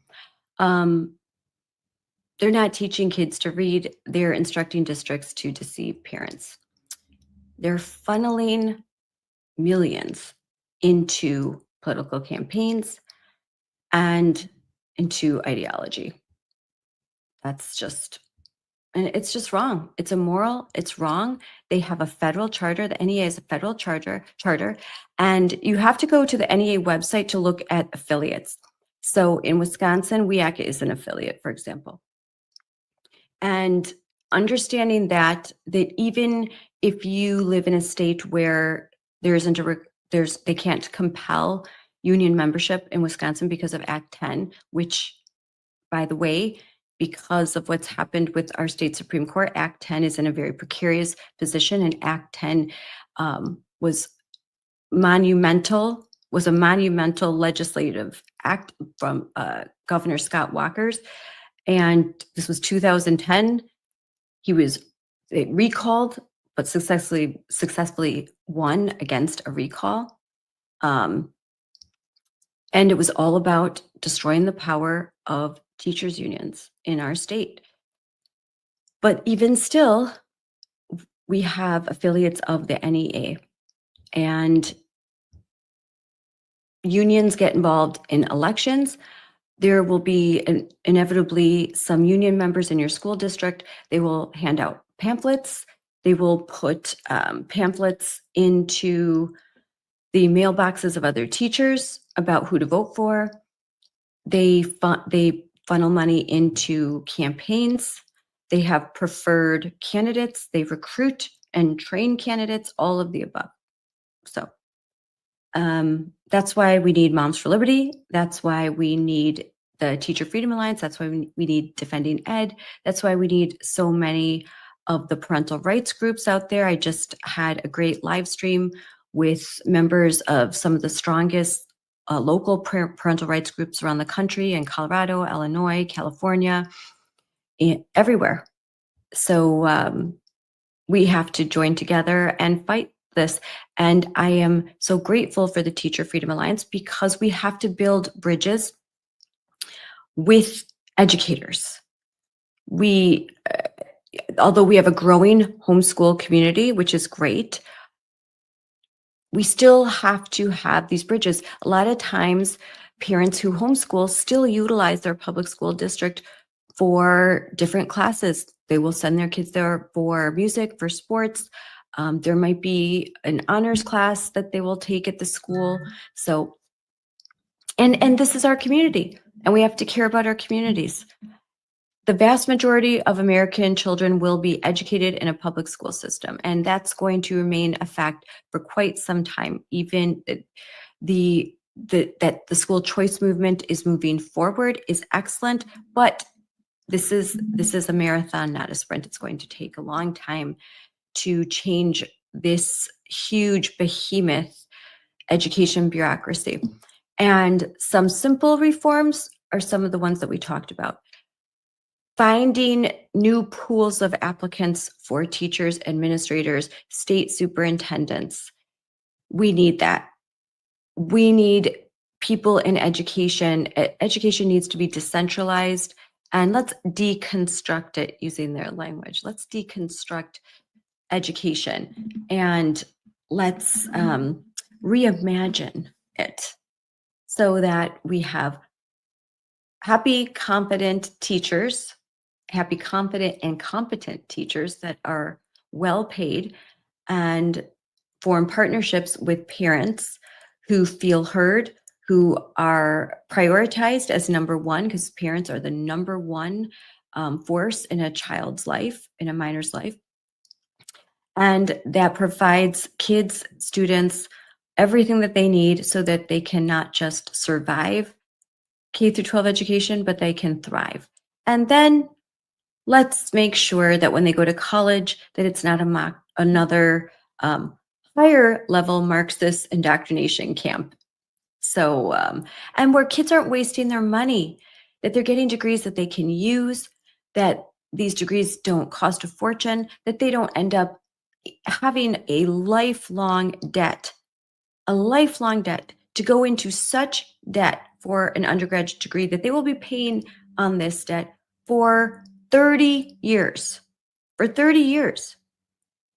30 years to pay for the education. Let's hope that they didn't end up with a degree in ethnic studies, a minor in white privilege, and then a focus on, radical feminism, because they will be paying on that degree forever. And the only job that they can get is DEI. When you get a degree as foolish as that, what else can you do? You have to be a DEI agent. You have to be a trainer. So they've, it's, when you peel back the layers, as I have, you'll see that these systems, they're hard to dismantle because they're so deeply entrenched. You have a bunch of uneducated, almost barely literate graduates that go into college, and then if they do not have the skills to get a degree in business, medicine, technology, science, then they're going to end up finding something in maybe the liberal arts, and then they end up a gender studies major, and so they don't have the math skills. They're not required to use them, and then they grow into adulthood, and they have these degrees that are useless, that are functionally useless, except they become a professor, they become an activist, they become a DEI trainer, administrator. So think about the systems that we're building and why it's so hard to take them apart. And then to get back to what's happening with the Department of Education. let's go straight to Secretary Linda McMahon. I'm going to pull this up because I think that you're just not being told not being told the truth about what's really happening. Now I got to find the link again. All right.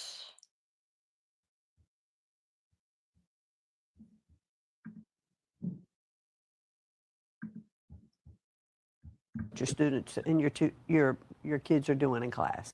Let teachers teach. Let states be innovative.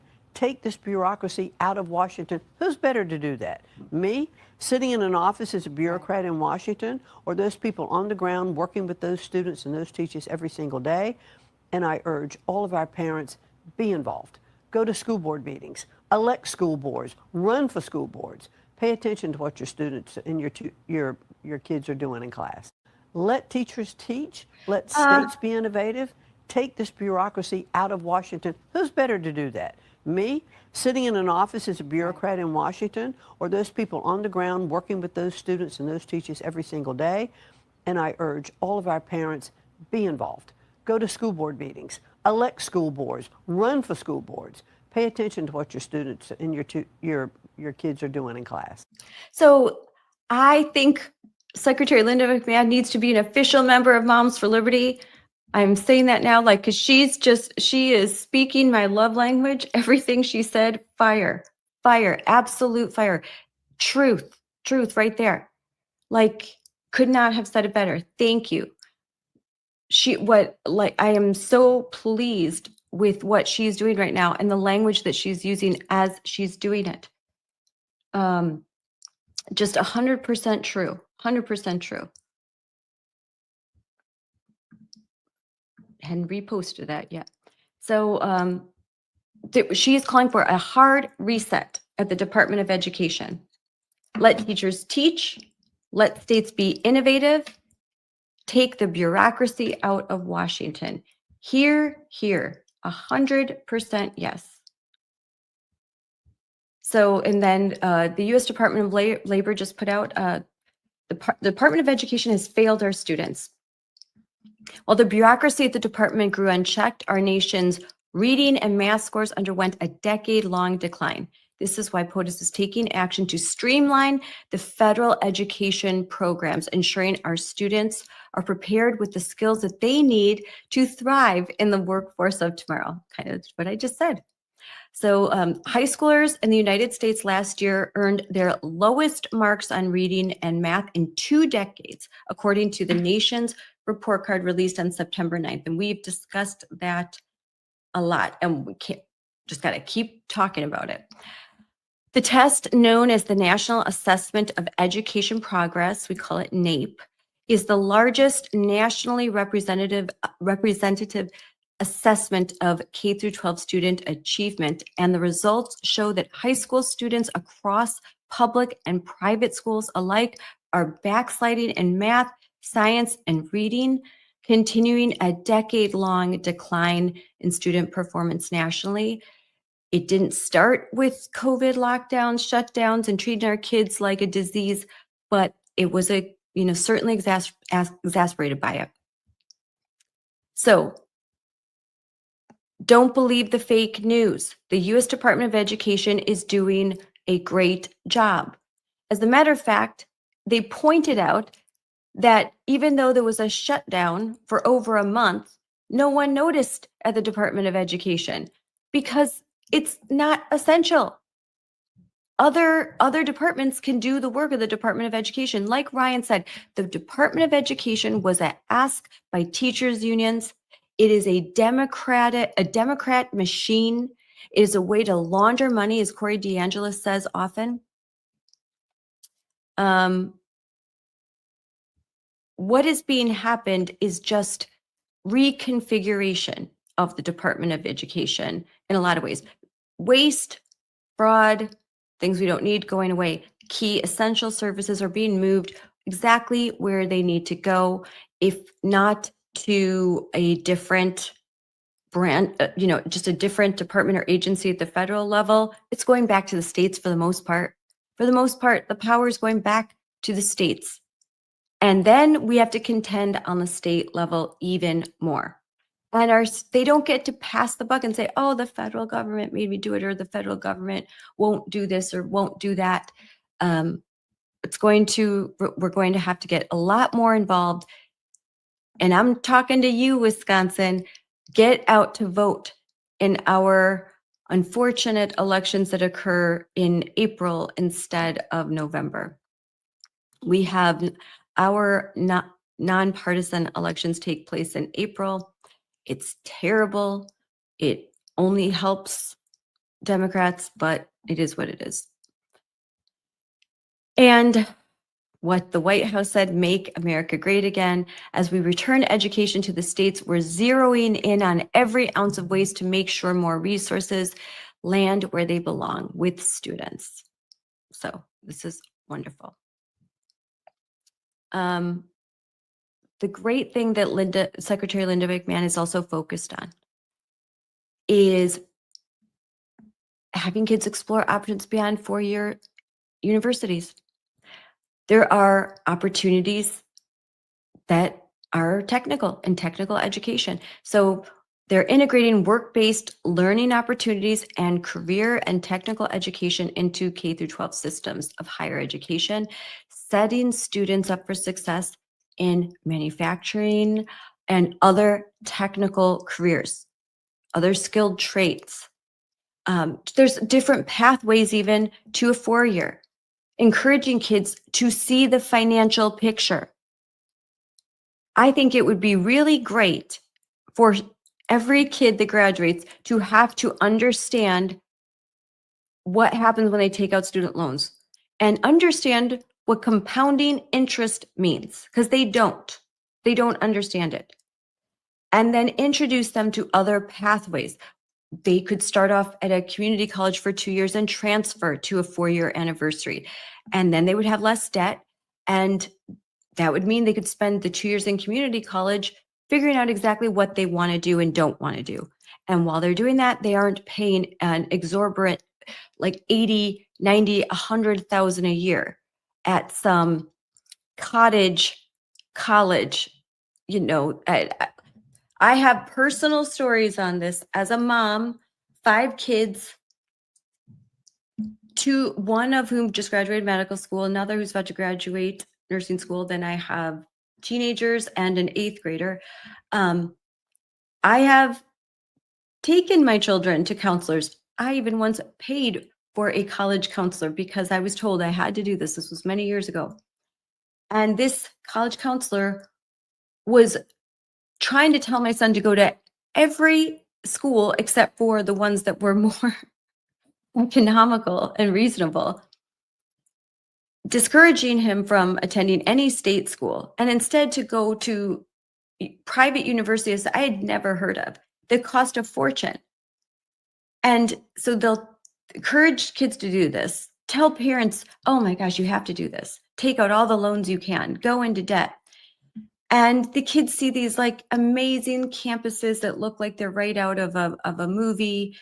And they go to these universities, these private universities. They spend a fortune. Why did they need to go there? What if there's not a compelling reason to leave your state and go to a different school? Then you shouldn't. It's really expensive. But state schools need to have better admission policies for residents. They cannot keep preferring to take out of country, out of state students because they get more money. And state schools just need to do, all universities need to stop becoming Marxist indoctrination camps. That's key. It's just disgusting. I would, if I started to talk about what's happening in colleges that's Marxist, crazy, and radical, I literally would not stop talking all day long. It would be all we talked about. My friends that have kids that are freshmen, I mean, constantly I'm sent example. There's so much, and frankly, all you have to do is, I could go for Madison, Wisconsin, just go on their website, start looking through their course catalog, and boom, I mean, it's there, it's so freaking woke. Like, it's so woke. It's like just exhausting. It's exhausting. But we have to keep fighting. We have to keep fighting. And we do need different pathways, different solutions. I love that the Secretary of Education and the Trump administration is focusing on that, because you know what? Some kids, they could become electricians, they could become plumbers, they could make six figures, they could be paid to go to school, they could open their own business eventually, very young, they could invest in property, they could start buying properties. These are the stories. When I meet kids that are they're making bank, they're driving around a nice vehicle, not too crazy, they already own a home, they're under 30 and married. A lot of them are skilled trade, and they're starting to buy investment properties already.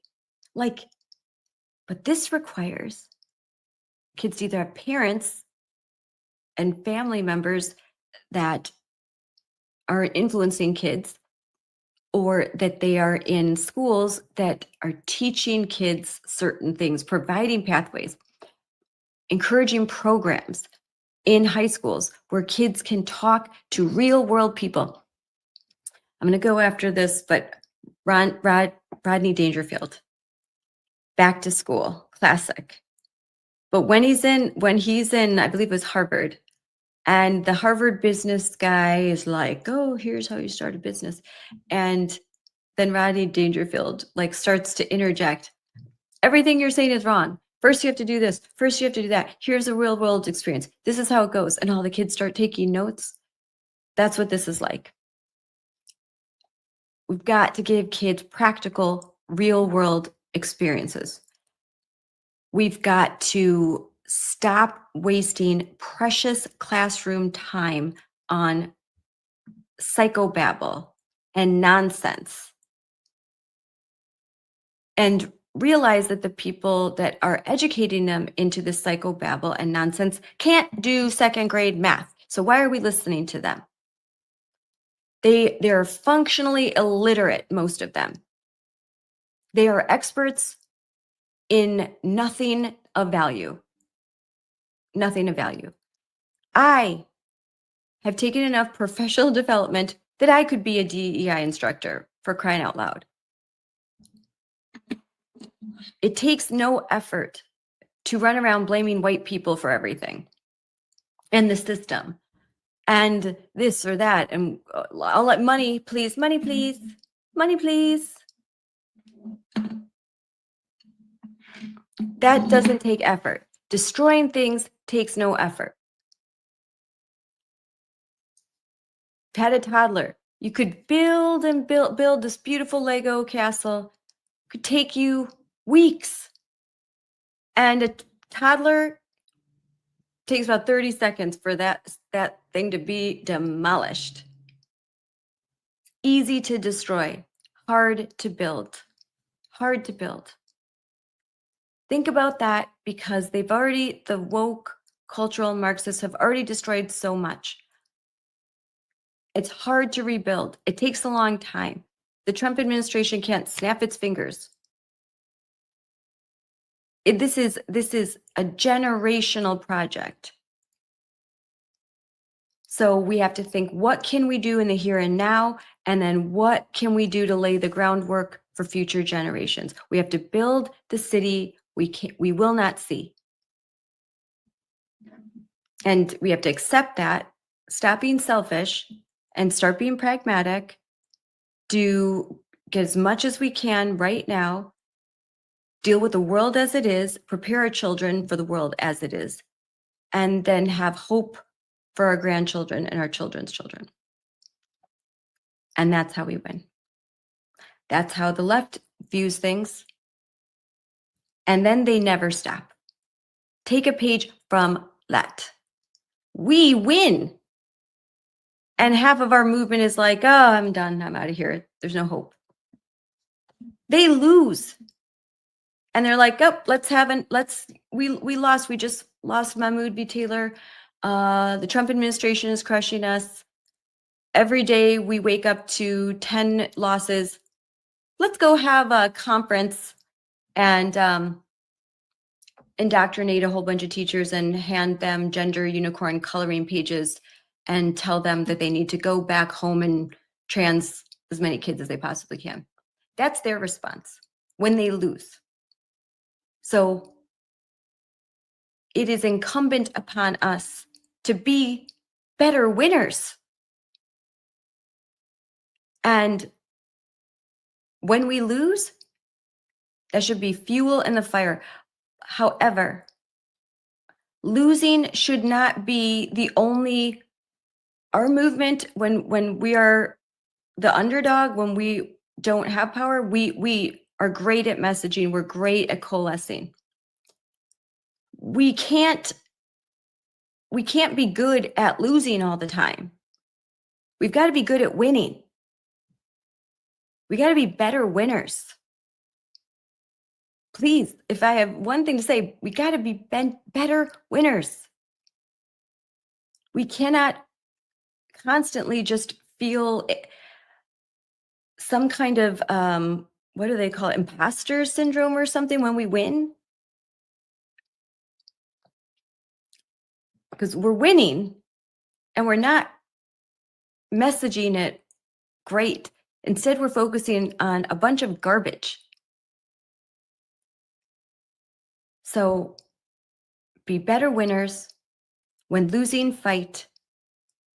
And let's take back this country. I'm Scarlett Johnson with Moms for Liberty.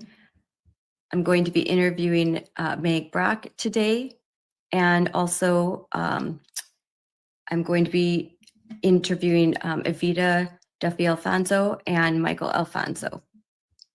So stick around, there's going to be more.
Hi, everyone. This is Unleashed with Scarlett Johnson, presented by Moms for Liberty. And I'm here with my good friend, Meg Brock. And she comes on all the time. She's like a regular now. You're a regular. Yeah. Thanks for having me. Thanks for coming on. I love the Christmas trees in the background. Very I'm festive. trying. So- I've got, if you could see, I've got a whole pile of Christmas stuff. So I'm trying to create a festive background. I moved my desk around and the wall is really white. It's really white. So I'll be hanging up pictures. I'm going to put like lights, and I have a Christmas tree over here, but you can't see it. So I have to move it so it's within view. So it's a work in that's fun. progress. I was up till 2 a.m. putting on Christmas ornaments because now my youngest is in 8th grade. And so we had everyone come over for dinner, my son and his wife, and my oldest daughter gets into town with the baby and her husband, who's just back from deployment, yay, Okay.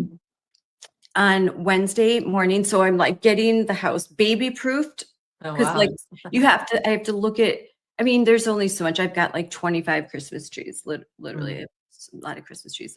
So there's only so much you can do, but I'm like getting his room ready, getting all the stuff organized. And then of course, now they're older. They're like, after a few ornaments, so like, I'm done. Mhm. It's kind of like left to me, which is kind of okay because I'm kind of a perfectionist. It's like these are the prized ornaments. Here's the Mhm. baby. But like now when you do your Christmas tree and you see the ornaments, like I cry now because I'm like they were so little, and the Mhm. memories with all the handmade ornaments with the popsicle sticks, I still have them, and they're on some different trees, but it's nostalgic. It's fun. I know. It's what the holidays are fun for. When do you do your tree? I do mine very early. We're going up to Pennsylvania, so the kids will decorate it with my dad when we go up there for Christmas. Okay. So we're kind of do most of our Christmas stuff up there. So in my family, I'm called Elf, Okay. like it's Christmas. Yeah. Like, Santa's coming. Yeah, we have, I mean, my husband is from South Africa, and I think growing up in a warm culture, it's like a warm culture, cold culture thing. It wasn't I mean, obviously they celebrate Christmas and all of that, but it definitely wasn't to as big of a deal, I would say, as it was in like Chile, Pennsylvania. So we have a Yeah, little it's differing opinions, yeah, or differing family traditions, but you kind of it, like make it one. I've like wondered if you like live in Australia and it feels like Christmas when it's hot. It's like Yeah, I it's so think it's weird. different. I think it's very different to. I mean, we spent one Christmas in South Africa, and it was definitely different being warm versus when you're like cold and cozy, and everyone like wants to wear their fleece pajamas. It's definitely a different vibe. They're all good, just different. Yeah. Yeah, I want to get to the topics, but we could, if we were to get on the subject, was it 3 years ago, we decided, we thought the kids were older, let's go somewhere warm for Christmas. Let's try that out, see what that would be like. And so we went to Cancun. We took the whole family, and they were so excited. We're like, oh my gosh, it's going to be warm for Christmas for once. And so we booked way ahead. We had this great deal. And it rained every single day and night.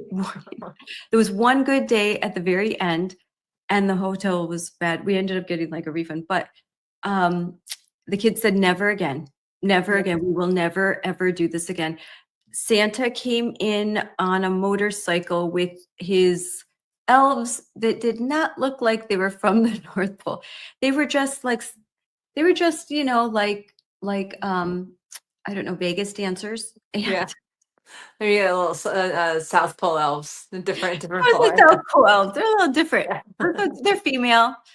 A little different. And To each their own, but yeah, I like their own. my kids are very excited to be cozy, and they're hoping for snow and all of that over Christmas, because there is definitely something special to it. I think there's something special to being a little chilly and drinking some hot chocolate and staying cozy. It's nice. I'd be home for Christmas. I mean, if you're gonna in Wisconsin, if you're gonna go somewhere, just go in February, because by then you're just like, ugh, done. Mhm. All right. Well, we'll talk. They'll be talking about Christmas a lot more. 'Cause I'm crazy for Christmas, but let's talk about the big issue that I wanted you to come on to talk about, which is woke education and the NEA.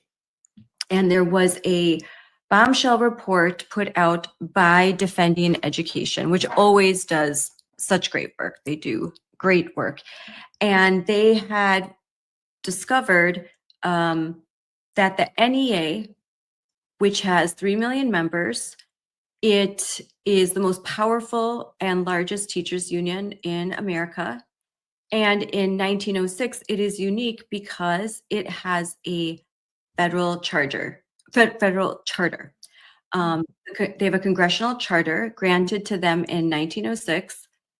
And so now, more than ever, there's a call to repeal this charter. There's just no reason why this union should have a charter. It is not a teachers union focused on educating the children of America. It's something else. It's more like a political machine. Mhm.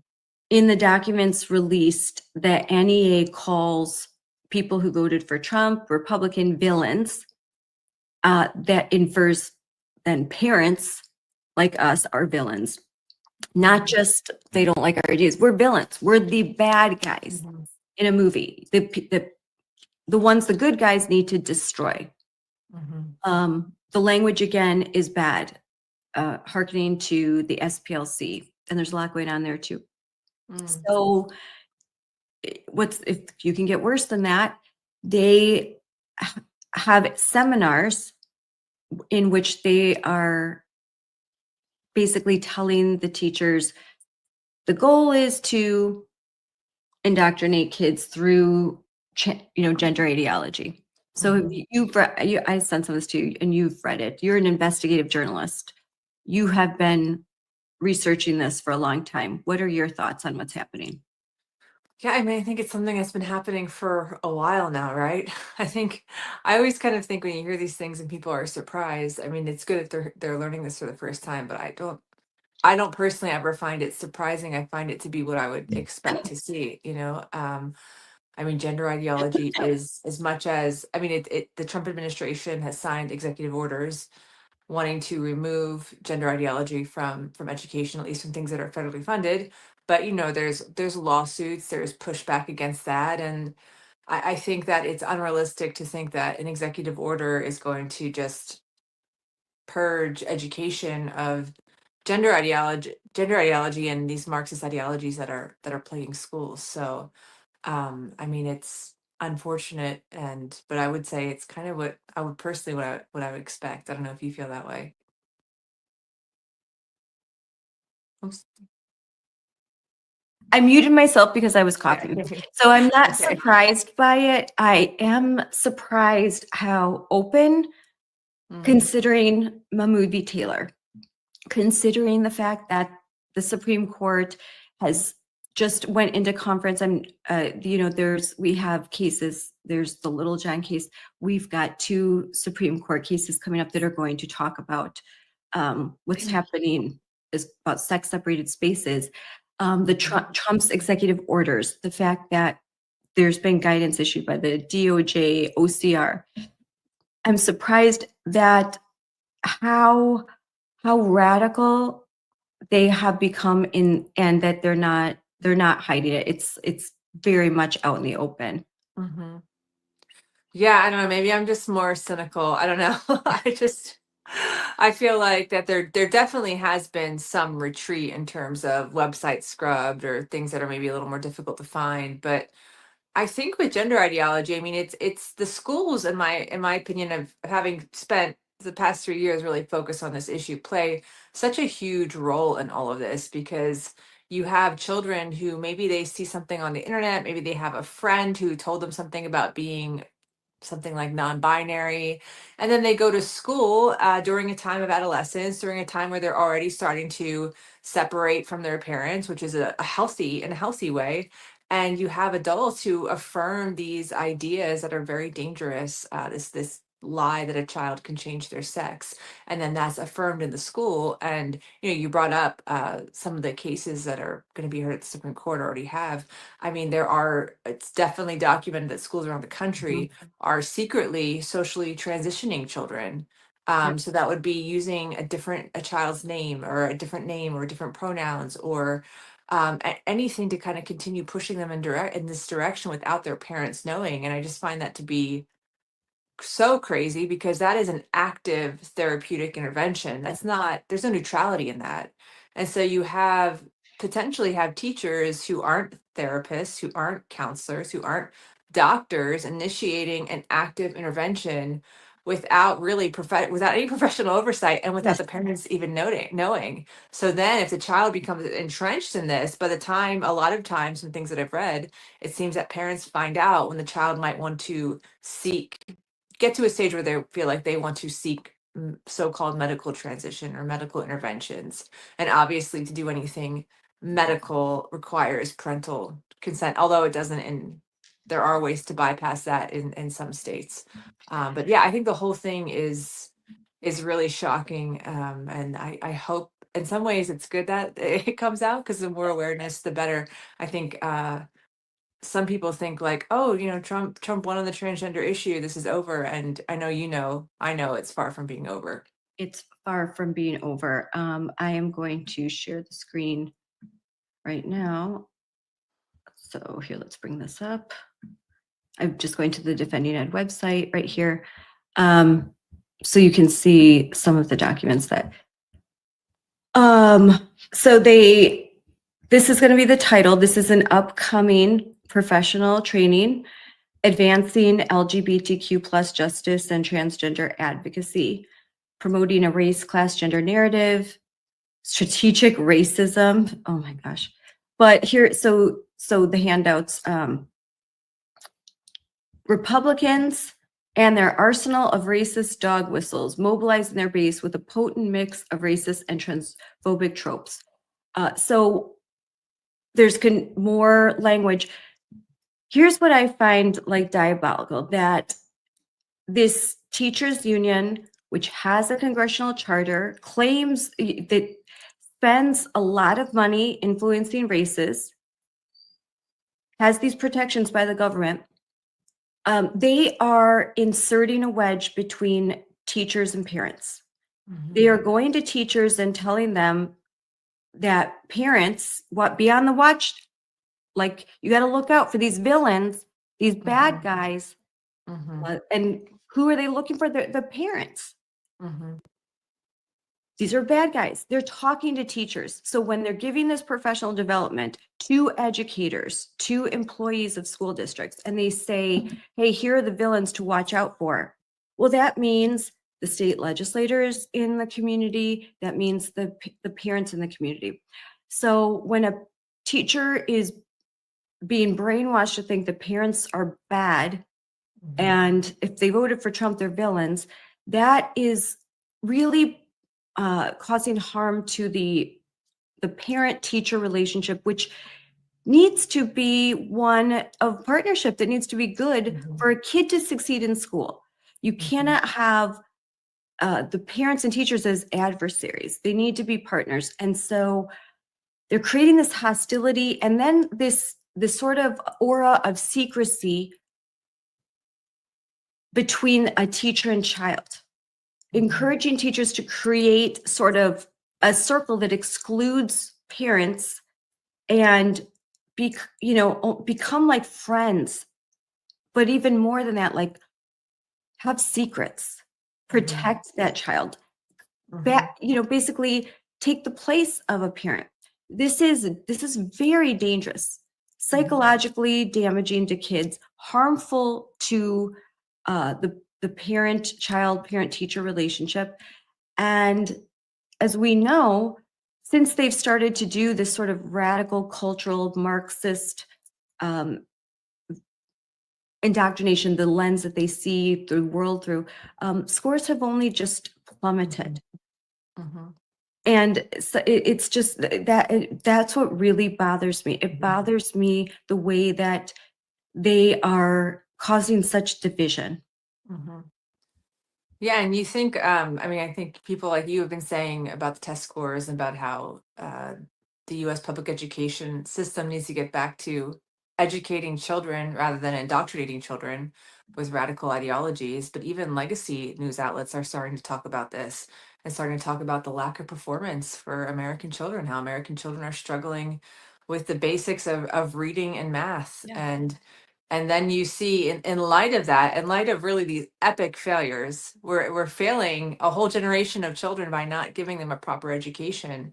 It is wild to see that the focus within education would be that there would be any focus, let alone a somewhat large focus on continuing to push these ideologies rather than reforming education and making sure children are getting the top tier education we would expect them to be getting in American public schools. So yeah, there's, I'll share this again. So here's something, embrace, replace. They don't even want to say gender anymore. They want to say our genders. Pluralizing genders enables greater agreement. I mean, you can't even like say gender, it has to be our genders.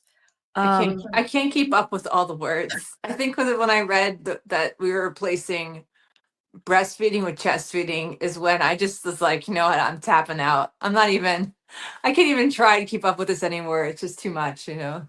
Well, they don't have anything else to do, you know, they're not educating kids. I don't think that DEI instructors and the DEI poverty pimps, they are not the most intelligent among us. And so I think all that they can do is this is their bread and butter, this sort of activism. They don't have marketable skills. You have your degree in gender studies with your minor in white privilege or whiteness. What else are you going to do? You're going to just have to think of new ways to call people racist, transphobic, homophobic. Like their world necessitates all of this sort of causing all of this chaos. They're chaos agents. They're paid chaos agents. And you know, I would love nothing better than for Moms for Liberty to do nothing but focus on curriculum, and let's think of all divide, like really just kind of let's really just focus on the nuts and bolts of getting education back on track. I was talking with Ryan Walters, and there was a lot of like solution-based thinking. And Ryan Walters is the former superintendent of state superintendent of Oklahoma, and now he is president of a new organization. And I'm sorry, someone just, Evita is about to come on in a little bit. The Teacher Freedom Alliance, and we were just talking about what can we do? What are the ways to make things better and not just talk about it? And one of them is to have a new pool of educators by changing the requirements in order to become a teacher, not demanding that superintendents have a PhD in education, but supplementing, like if they have a PhD in business, which I think would be better, and then they can go back to school, continuing education in their job to get an education 2-year degree, something like that. There's all sorts of solutions. And Secretary Linda McMahon was talking about that yesterday as well, that we've got to find solutions. She was on talk shows yesterday, just saying we've got to reimagine education, as they would say, deconstruct it. Yeah, I think there definitely needs to be reform, and you guys are always on the cutting edge of that, of figuring out what schools need, because whatever's happening right now is not, obviously, given the state of education and the scores, it's not working. Yes, it's not working, especially when in a section titled Expressions of Oppression, the NEA discusses 4 levels of oppression: structural, institutional, internalized, and interpersonal. And then they present 10 scenarios of oppression, and the participants have to act them out. I mean, oh, this sounds like lots of fun, Meg. Sign me up. It's crazy. I mean, again, how about reading? How about math? How about these basic things that we know kids really, really need? Yeah, let's sit around and talk about oppression. We'll put, I'm reading through some of the scenarios, and they're ridiculous, but this is a struggle session. This is a Sorry, I just had a kid outside my door who was making a lot of noise. Sorry. That's okay. I didn't hear anything. Okay, good. Okay. My dog's like barking at the door when I don't hear anything. Okay, cool. Sorry about that. You know, kids are, my daughter has a half day tomorrow, and it's. But we are moms, and yeah, my kids are home from school this week, which is fine. Yeah, Gosh. this is how it goes. This is how it goes. Yeah, this is how it goes. No, I totally, I mean, I think that there's got to be some major reform, and I mean, I think it's possible. I think maybe that's one of the hopeful things, is that you think about the past and how we have been as a country really good at providing an education. You know that we can get back to it. You know that we have so many passionate, smart people who really do care about the future of America. So I do think that there are a lot of things. I mean, just if you were to actually stop, to really pause all of this ideology, this huge waste of money. I mean, you think about, I mean, I don't know if that really gets talked about enough, is the amount of money spent on these DEI, these gender ideology programs. I mean, it's a lot of money when you think you could redirect that towards other programs that would really serve children in a profound way. And you've done the investigative work on that. You've got FOIAs and looked at school districts, and you've seen how much money is wasted. Are these federal dollars? I think that there definitely have been. I mean, I've definitely read things or federal dollars who have been used to kind of covertly promote these things. Like for example, there's been there are lawsuits filed against the Trump administration for limiting what can be taught in some of the sexual education programs. So there's definitely through the comprehensive sexual education. I mean, a critical part of that is gender ideology. It's starting to teach children as young as 5 years old in kindergarten about, kind of really like breaking down the barriers of norms of just biological reality. So I think for sure there's been federal dollars used for this. I think you probably have to, in terms of individual states or individual school districts, you'd really have to take a deep dive. But I mean, if you go on, there are websites and there is transparency. So if you take the time to look, sometimes you can be amazed at what you're actually able to find just right out in the open. Yeah, and I mean, during the budget process, Congress cut funding for Planned Parenthood, and Planned Parenthood supplies, I believe the number was 80% of the training materials, the curriculum for human growth and development, sex education, and they're putting the comprehensive sexuality education and the advocates for youth and the different programs like that. And so if Congress can get a handle on this and stop the funding that is going through HHS and through various federal organizations, because this money was supposed to be to talk about STDs, prevention, HIV prevention. It's supposed to be used, for these to stop teen pregnancies, abstinence programs, a lot. So Planned Parenthood is getting money that's earmarked for abstinence programs. I mean, come on, like they're not using it.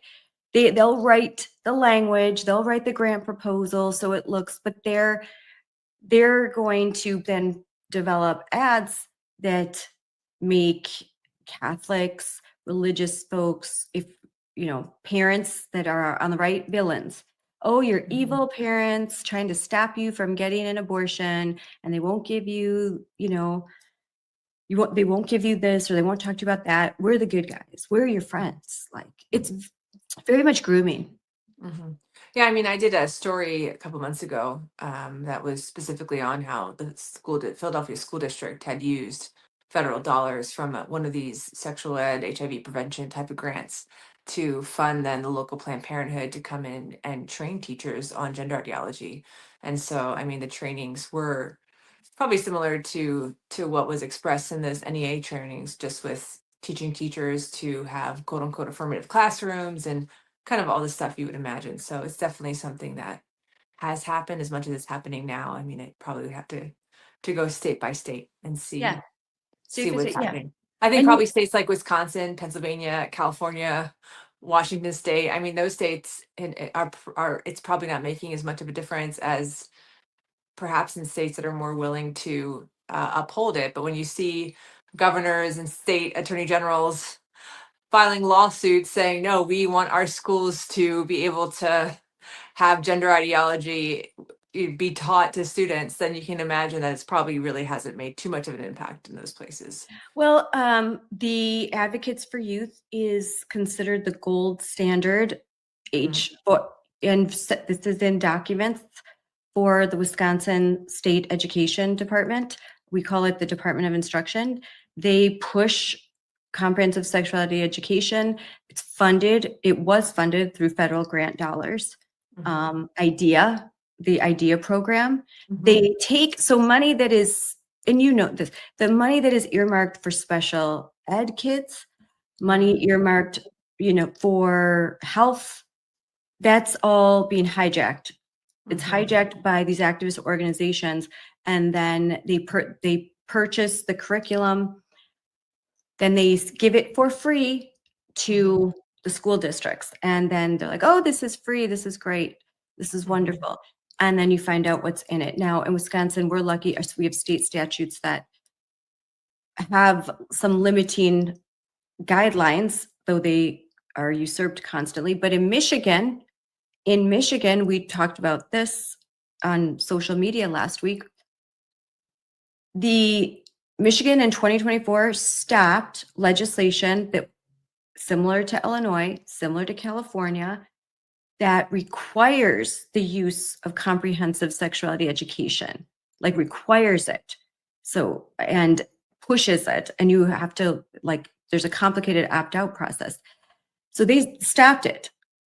And now then the Michigan State Department of Education did an end around, went around the public, the voters, and they passed through policy. They were able to pass by 6-2 just the same framework. And it's insane. It's ridiculous what they'll do. And guarantee you, NEA teachers unions, like they have a role to play in this. Here is a handout, which I know you know well. This is part of the NEA's training program. And I know you have to go soon, but I wanted to show you, look at this. Here's the coloring handout. So those present have to color this out. And then this is a sample of what they could hand to kids in classrooms. Yeah, and how the real question everyone should be asking, regardless of what your thoughts are on gender ideology, is how is that making children perform better in school? How is that raising their test scores? I mean, and that is really just the overarching question, that the biggest question, everything else aside. You think they're taking teachers are taking time away from students to be actually really learning things that are going to propel them into success in their lives, to color gender unicorns. It's just what an upside down world, right? It is. So this is a whole class period spent talking about gender identity, gender expression, sex assigned at birth, who they're physically attracted to. Why the heck are you asking 3- and 4-year-olds who they're physically attracted to? Any kid. I mean, I don't think that's a conversation that really any adult needs to be having with with students. Yes, any kid, but particularly, why are you starting to? This is grooming.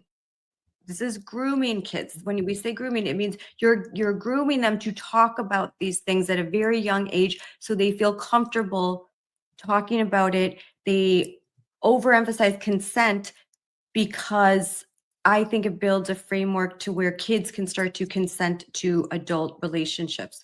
And that's just pure evil. So, well, thank you, Meg, for coming on. I know your kids are at home and it's Thanksgiving. Everyone's getting ready. I know I am after this. I have to go to orthodontist appointment and then full on Thanksgiving mode. But thank you, Meg, for coming on. What are you doing next? What's your next story going to be about? Still kind of just doing some more in the research phase, but I'll definitely will be in touch. Always kind of looking for just a few things in education, a few things in the prison system. I mean, we talk about gender ideology. I think what's going on it's very separate from education, but in prisons is just absolutely tragic. What's going on with female inmates being forced to share prison cells with men. So that's something that I'm also investigating right now too. And before you leave, you just won an award, or you were in DC. So I want to highlight that. So what award did you win? Yeah, my colleague and I, Caitlin Richardson, were the runners up, the first runners up for the Deo Prize, for the overall reporting prize. So it was our series on that. We had a 4-part series on how gender ideology is really was being pushed by the Biden administration in social services. And again, it's all relates to it, because I know, and I'm sure you've talked to parents who kid was secretly groomed at school. Parents said, hey, we're not going to affirm you as another sex. And then someone from the school calls CPS and reports the parents. And then next thing you know, CPS is at the parents' door. And unfortunately, if they're have been trained in some of these interventions, it's likely that they may try to take the child from their parents for not quote unquote affirming them. So it was a That was Really a huge. tough story to write. It was a very tragic story. But yeah, it was really, really nice to get that recognition. Yes, well, you deserve it. That was a great series. That was a really good series. All right, Thanks, Manuel, Scarlett. I'll talk to you next week. Happy Thanksgiving. Thanks. Happy Thanksgiving Thanks to you for too. coming on. All right, thanks. Oh, I love Meg. She's so sweet. Okay, and real quick, I'm not used to doing all this live. Let's add to stage our next guest. Hey guys. Hi, how are you? Hi. I'm doing lives a little bit more. I've been recording, but this is actually live, for real live. Yeah, and me and Avita are in the same spot today. So I know, that's cool. That's nice. You guys getting ready for Thanksgiving? Yeah. Yes. Yes. Okay. And I should have an introduction. I'm being a very rude host. We have Avita Duffy Alfonso and her husband, Michael Alfonso. And Michael is running for Congress, the 7th District of Wisconsin, gay. And Avita is on the, you have the Dan Bongino early So report. I'm actually helping Michael. So I'm an independent and I'm helping out Michael. So that's what we're doing now. Michael's running for Congress and I'm here to support him. Oh, that's awesome. That's awesome. And Avita, your mom is a like that. I mean, I should, because I love your mom so much, I'm putting her first. I know, yeah, your dad, he's the Secretary of Transportation. Okay, yay, I like it. I love him. He's great. And I loved what he said about his recent, what he was saying about what flying, let's bring civility back. I did a whole long, because I'm flying so much now. So I'm like, my husband's laughing at me. I'm just like, I have so much to say about this. Yeah, so it's a civility initiative. So he wants people, he says that the golden age of transportation starts with you, and he wants people in America to dress respectfully, to be polite. Maybe don't take your socks off on the plane so that it smells for your neighbor right next to you. You know, be courteous. It's sort of a public service announcement, and there may be some policies to follow. Certainly, he's not going to force everybody to wear a suit and tie on the airplane. But we have devolved a lot in the way that transportation used to be, how travel used to feel, to now where you're having like public brawls on the airplane or in the terminal. That has to end. Yes, I 100% agree. I wrote, so I'll say my words. Don't go to the airport like you literally rolled out of bed. You just rolled right out of bed and just went straight to the airport. It's maybe because I'm used to, I would dress for Sunday, like church. I was just raised that you don't have to wear your Sunday best, but just be, presentable. I'm going somewhere. And I think being kinder, like I know Wisconsin, but people can be so rude, and just all the way around. It's just, let's all just be nicer, and maybe then it'll contribute so that we're not treated like cattle, and, just have sort of a dehumanizing aspect of travel. My friends and I had this whole discussion, like it's almost dehumanizing to travel by air. Well, and Scarlett, the TSA plays a huge role in that. I mean, now I guess sometimes you don't have to take your shoes off, but you're treated like a terrorist in your own country. I think it's a violation of the 4th Amendment. You can't be subject to warrantless searches and seizures, and that's what the TSA does every single day. In addition to asking for your biometric data, which I always opt out of, and all your listeners should as well. When they ask you to do the face scan, you should say no. But unfortunately, TSA is not a part of the Department of Transportation. Some people think that it's actually a part of the Department of Homeland Security, which is Kristi Noem's job. So if it was under DOT, I think Sean Duffy may make some radical changes, potentially dismantle it, but it's not under his purview. I wrote in my post, if you work for the TSA, could you act like you don't absolutely hate your job and wish you were anywhere else but exactly where you are, scowling at everyone as they walk through. TSA is the best example of government work there is. Yeah, it's just, and I can count sometimes when a TSA agent is nice, I'm almost like shocked, like, oh my gosh, they're actually being nice. So if you are one of the good TSA agents, it's good to remember that if you're nice, people will be so much happier. They'll feel like it was the best travel experience they've ever had. They will, like if they're not, especially nice to kids. That's what I noticed the most. How cruel, like, and mean to kids.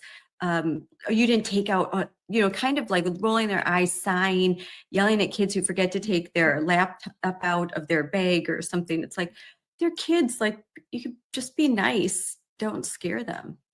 Yeah, I totally agree. Yeah. So, okay. So and then your mom is Fox and Friends, Rachel Campos Duffy, amazing, huge conservative voice. She, mother of 9, and just an adamant, wonderful, beautiful representative of the pro-life movement. Whenever she speaks, I like, oh my gosh, she just speaks right from the heart, and I appreciate what she says and how she's done a great job raising you, Vita, too. You're lovely. Thank you. Thank you. Yeah, I Oh. think so too. I love her. She's wonderful. And I don't even know how she has the time to do all the things she does. She's weekend host of Fox and Friends, and she has Fox Noticias on the weekday, which is a Spanish language show. And then she's raising 9 kids. So it is crazy. And she subs in all the time. She'll like Oh, sub yeah. in. She's going to be hosting Sean Hannity tonight. Oh, she is? Oh, yay. Oh, that's awesome. Well, I'll tune in for that. I'll pause the Hallmark Christmas. Yeah. In Christmas mode, I'm like, I want to tune out all the bad things. I just want to watch, like, go into a land of make believe. Understandable. Especially when, and I brought you on to talk about, because you're running for Congress, Michael, and we're talking about the National Education Association, 3 million members, the largest teachers union in the country. They have a congressional charter. That's something that needs to stop when they have trainings that have been exposed, like where they're focused on gender ideology. And I'll bring to the stage what I was talking about with Meg. Like this is a part of the training, the gender unicorn. They are going to hand out these coloring pages to little kids. This is meant for kids as young as 3 years old. In Wisconsin, the Department of Instruction will use this module. It's on their website. It's part of their module training, recommended for use in elementary schools, where they're going to tell kids to color in and talk about gender identity, gender expression, their sex assigned at birth, who they're physically attracted to. How do they feel today? Do they feel like a boy? Do they feel like a girl? This is dangerous emotional manipulation, psychological warfare on the minds of our kids. And this is something where Congress can act. Yeah. So I would say this isn't just dangerous, it's insidious.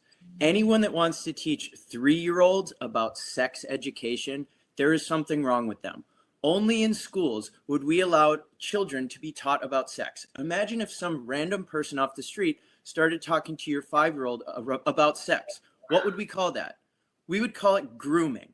So to call it anything less than that, especially in Wisconsin, where we've had grooming scandals very recently, as Jill Underly very well knows, this needs to end immediately. And the only thing I would say about the congressional charter is by revoking it, I'm sorry it doesn't do more. I wish we could do more to combat this.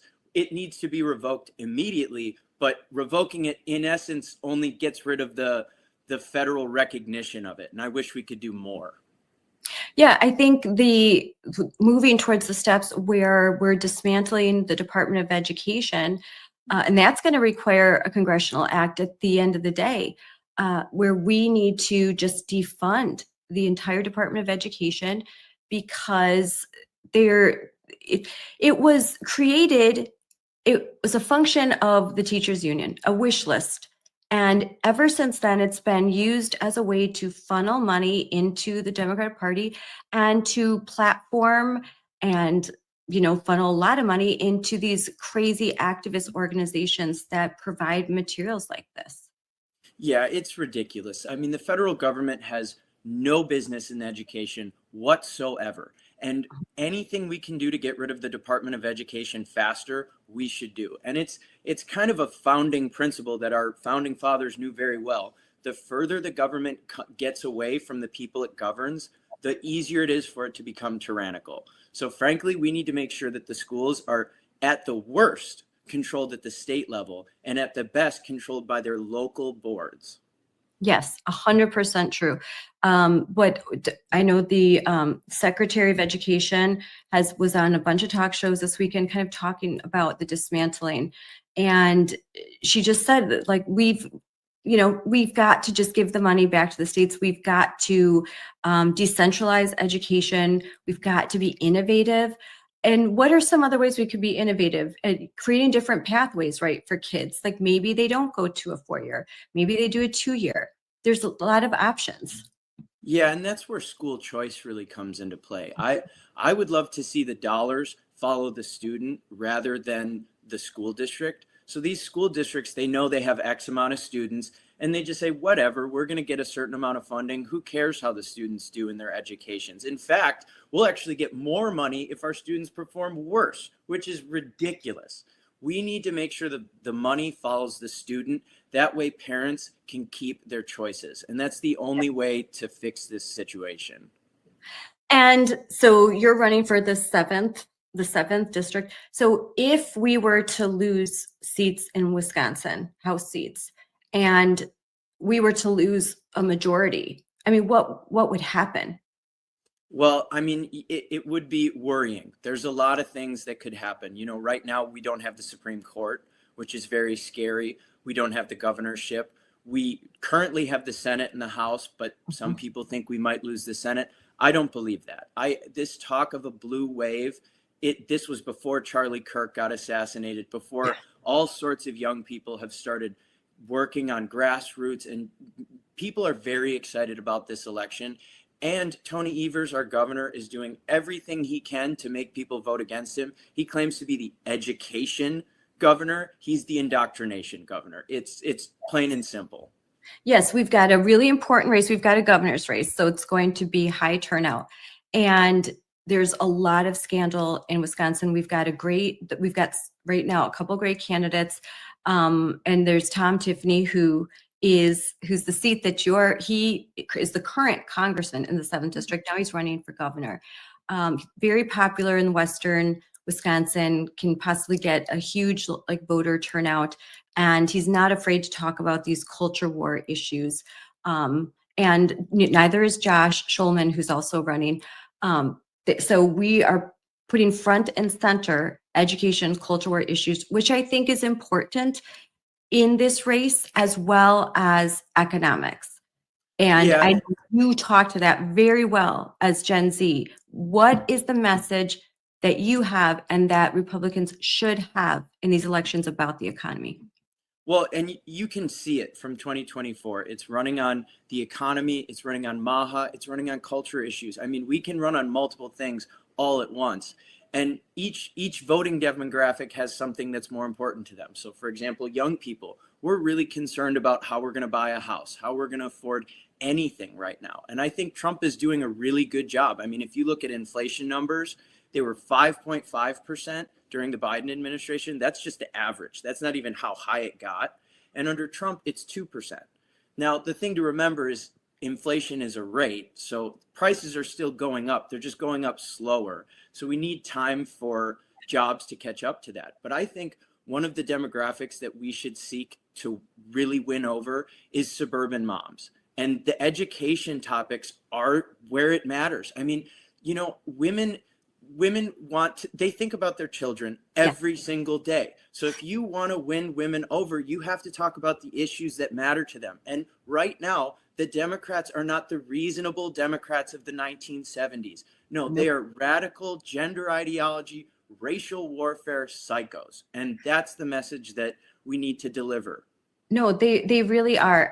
I mean, when you look at, and I'll put up, I'm going to put this up on the screen, but what was uncovered by Defending Education in this professional development that includes Wisconsin educators, WEAC is adjacent to the NEA, to talk about expressions of oppression, not to talk about the NAEP scores, not to talk about the fact that Wisconsin ranks last, absolute last in educating Black and Brown students in the country.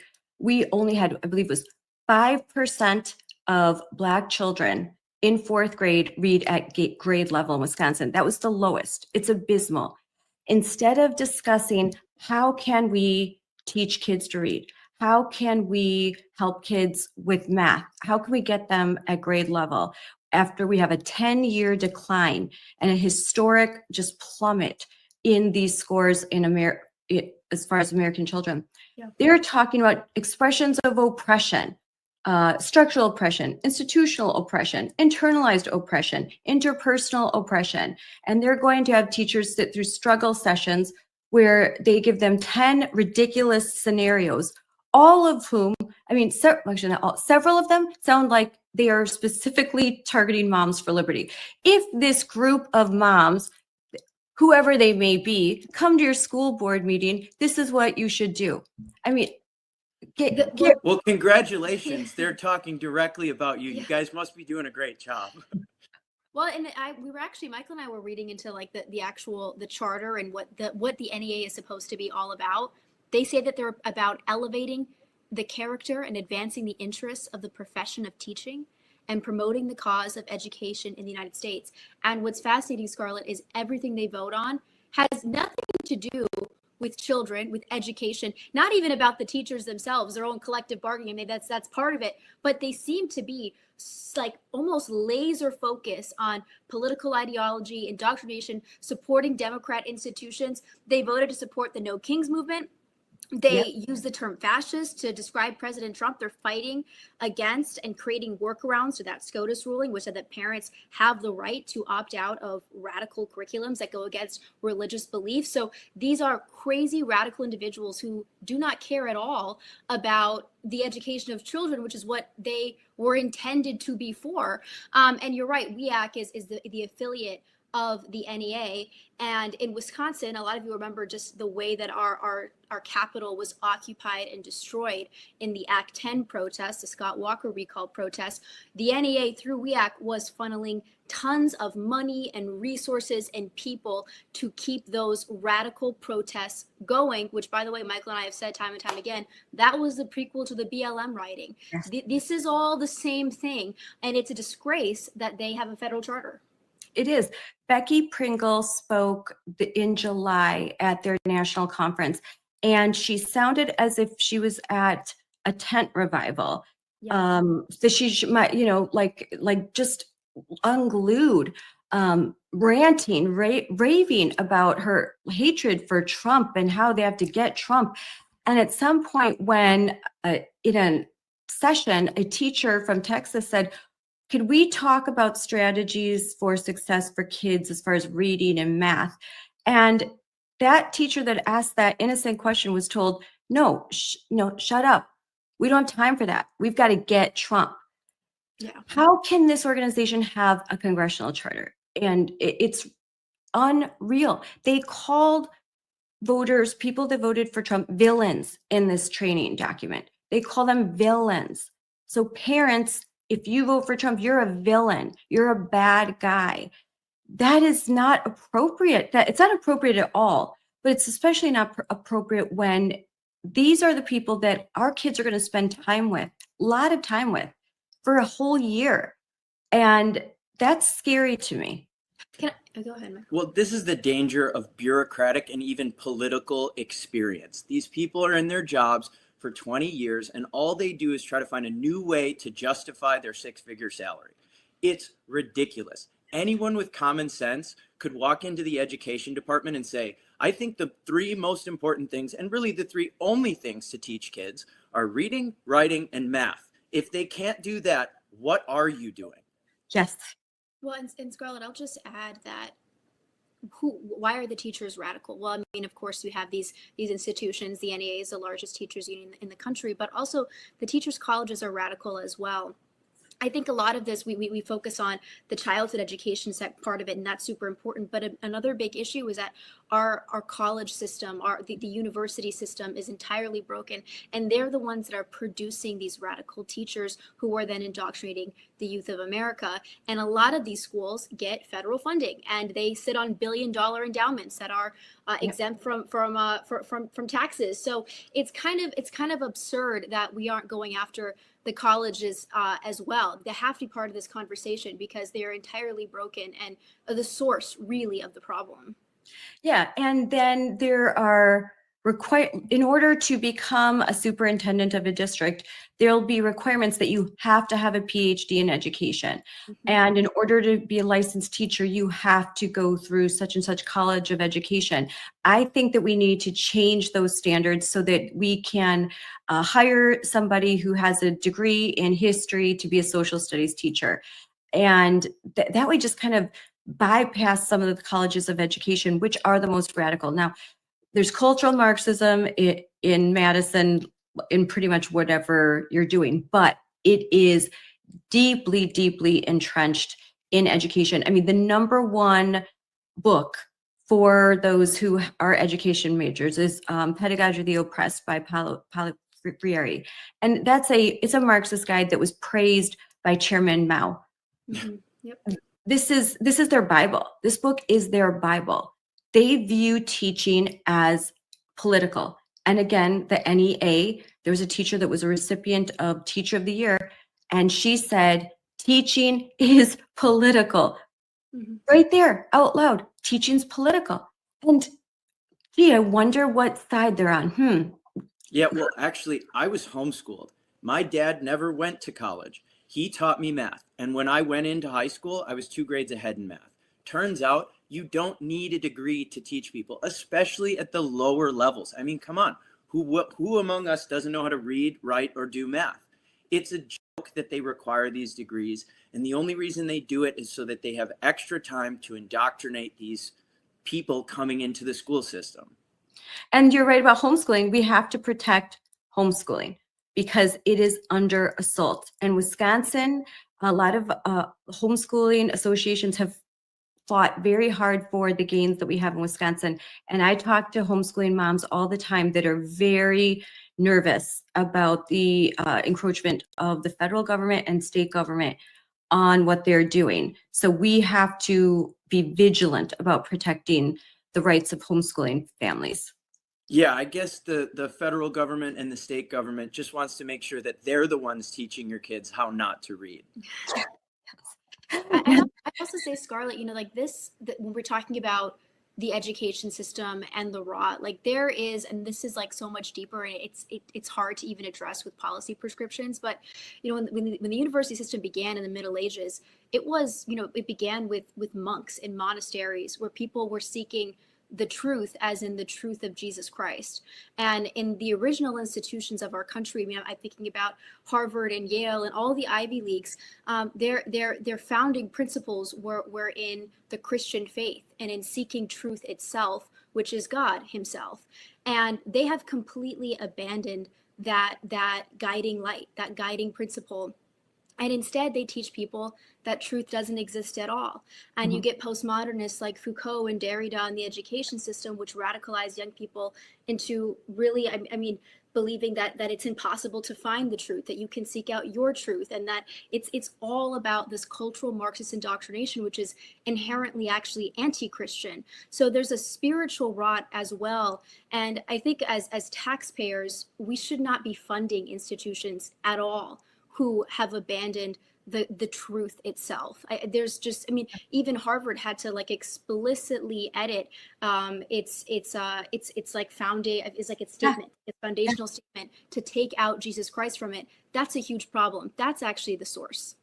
Yes, the philosophical underpinnings of gender ideology, Judith Butler, Foucault, Derrida, others, if you read their biographies, I would say, I don't know Judith Butler's much, but Foucault, Derrida, they're pedophiles. Like they are. They are. Like they go off onto islands, and I would be banned if I were to talk about the things that they did. They wrote this philosophical tenet in order to advance their own kink, their own kind of just evil longings. And so this is what's really bad. If you dive deep into this, we're right now surface level. If you dive deep into this is about breaking children like just crushing them, breaking them so that they are more susceptible to predators, to make them easier prey. And breaking the bonds between parents and children. And that's a huge part of what the NEA does, is teaching teachers and education institutions how to circumvent parents and queer a child outside of their control. I mean, it is totally a breakdown of the family, and it's purposeful. And when they ask, like, why would the feminists, why would women abandon actual females in place of pretend ones, the trans, what is this? Why is all this happening? And I think it's to crush and destroy women, because women are the most powerful cultural force. Women will set those standards. Women will set those moral norms. And if they can crush us and demoralize us and confuse us and convince us to not have children, then Western civilization, that's it. You crush women, and then to men, you basically take away all masculinity. It's just very weird. Well, and it's obvious that they hate our civilization by way of what they teach of American history. I mean, we're heading into Thanksgiving right now. It's in a few days. What do they teach about Thanksgiving? I know when I was in school, and I didn't even go to a public school, I went to a Catholic school, and all I heard about was race Marxism and how we're on stolen land, and America is an inherently racist country. Like, and the whole point of Thanksgiving, right, is it was the Indians and the Pilgrims coming together and sharing a meal. That gets completely overridden by the school system, which only wants to talk about oppression and systemic racism and how our country is something to be ashamed of. And of course it's not. It's civilizational suicide is what they're teaching. Yeah, the NEA, another part of, because there's like 60 pages, they talk about liberated ethnic studies. They talk about this whole liberation movement, which would basically teach kids, and Michael, teach kids to hate America. It's basically your family, your grandparents came here from Cuba. They escaped communism. They are basically just trying to insert it into America. Where do we go from here if we fall to Marxism? Well, and that really is the trick to all of this. These ideas are so radical, so ridiculous that anyone who wasn't had it instilled on them since they were 2 years old would smell how crazy it is. But that's how they do it. They go after the kids because the parents are way, way, way too smart, especially in Wisconsin or the North Woods. They're never going to get parents to conform to this kind of junk, but they can sneak it into the kids, and it is the most insidious plan, and that's the only way they can get it through. So Michael, tell us, because your grandparents probably told you stories, what is it really like to live in a country ruled by Marxists?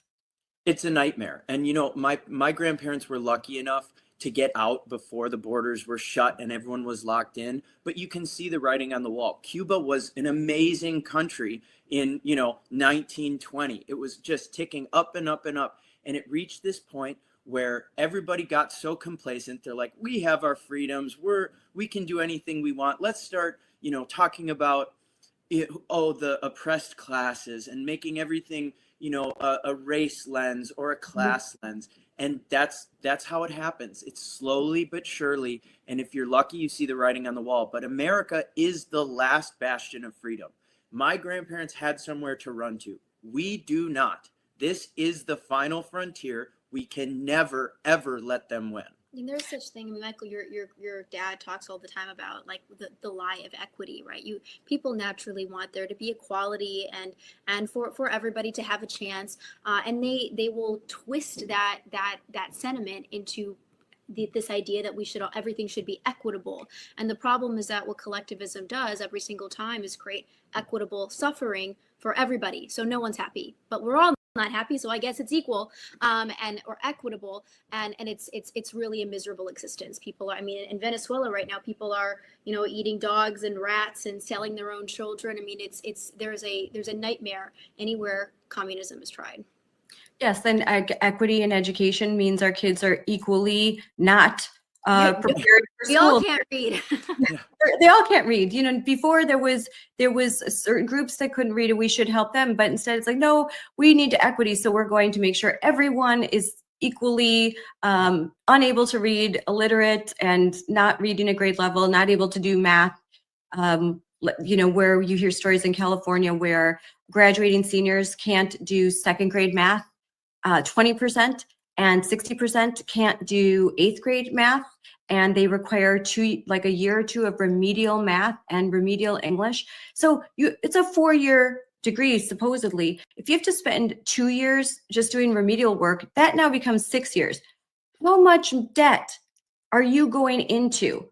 That debt you'll carry that for the rest of your life because you didn't get educated. So that honestly, there needs to be lawsuits, financial lawsuits, because if you have to pay for 2 years of remedial work because your high school didn't educate you, then we should be able to sue the high schools. Parents should be able to sue the high schools for the cost of the college tuition. You didn't do your job. My kid can't even do math. And I've heard stories in Wisconsin. I have heard stories where parents will tell me that their kids graduated and they can't even get into community college because they cannot, they're functionally illiterate. And and the parents didn't know, the kids just kept getting passed. And this is a crisis. But what Marxism needs is a whole population that can't read very well, because that's the best way because they're lies. And you need to not be able to think critically in order to accept what they're telling you. And look at Mandami. I think what you're seeing in New York, that is how it happens. And that's where I'll lead into this. When you have young people feeling that they're not being heard, that there's not economic opportunities, that they are like swimming in debt because they got a degree in liberal arts, and they feel like no one talked to them, that spending $80,000 a year on a degree that is not marketable, what that would mean. And compounding interest, what does that mean? And suddenly they're waking up to this and they hear someone like Mandami and they're like, oh, my savior, solution. So yeah, honestly, I would say that a lot of the issues or the reason why young people are turning towards Mamdami's is because at least he's crazy. All of his solutions are completely incorrect. However, every problem he points to is a serious problem. Why can't young people afford homes? How come they can't afford to get married or have a good job and raise kids? When these are the messages that young people care about. And that's why Donald Trump got elected. Yes. He talked about these issues. And frankly, I've said this kind of jokingly, I agree with Bernie Sanders on almost every problem he points to. Healthcare is too expensive. Rent is too expensive. Homes are too expensive. The problem is the solutions. So if the right wingers want to win elections, especially with young people, we read an article this morning in the Epoch Times that says young people, so Gen X and lower, for the first time are going to be the majority of the electorate. These are the issues they care about. And if Republicans keep talking about marginal tax breaks or things that nobody cares about, they will lose. Yeah, you're right. And that's a great point. So we need more Gen Z voices. We need more Gen Z running for office, participating, because they are now going to be the voters. They're going to be making these decisions. And they also have to understand how the government created these very problems that they are dealing with. They just don't understand because they haven't learned these things. They were too busy like coloring in the gender unicorn picture to learn basic economics and how the economy works and what happens when you just flood the country with all this easy money. You know, these are kind of hard concepts. So they need to understand that the problems that they have are because of the government. So the solutions cannot be the government. Yeah, and really, it's not as complicated as someone might make it sound. I mean, really, all we need is someone who will go out and say, hey, every single industry the government has subsidized or invested in, the prices have skyrocketed. Look at rent, look at education, look at healthcare, and look at the industries that the government didn't subsidize. televisions, cable, phones, everything has gone down in price. And it's not complicated. We just need someone who will go out there and explain it very simply. And young people resonate with the message. That's why you saw so many young people vote for Trump in 2024. But it's also the reason why you saw so many young people vote for Mamdani, is because they just want to hear someone who has the remotest idea of a plan to solve these issues. And they're looking for authenticity, right? That's why you have to, you know, just point out the elephant in the room. You can't say, oh, everything's just wonderful. You have to say, like, listen, here's an issue. We're pointing it out, but the solution here is wrong. Like, for example, formula. A can of formula is insanely expensive. And why? Because the government subsidizes it. Like, there's no reason why a small can of formula should cost $40. But because the government is subsidizing it, that's what it is. And it's and something I've noticed a lot is during the last year of the Biden administration, inflation was crazy, and the Biden administration said, there's no inflation. What are you talking about? You're crazy if you think there's inflation.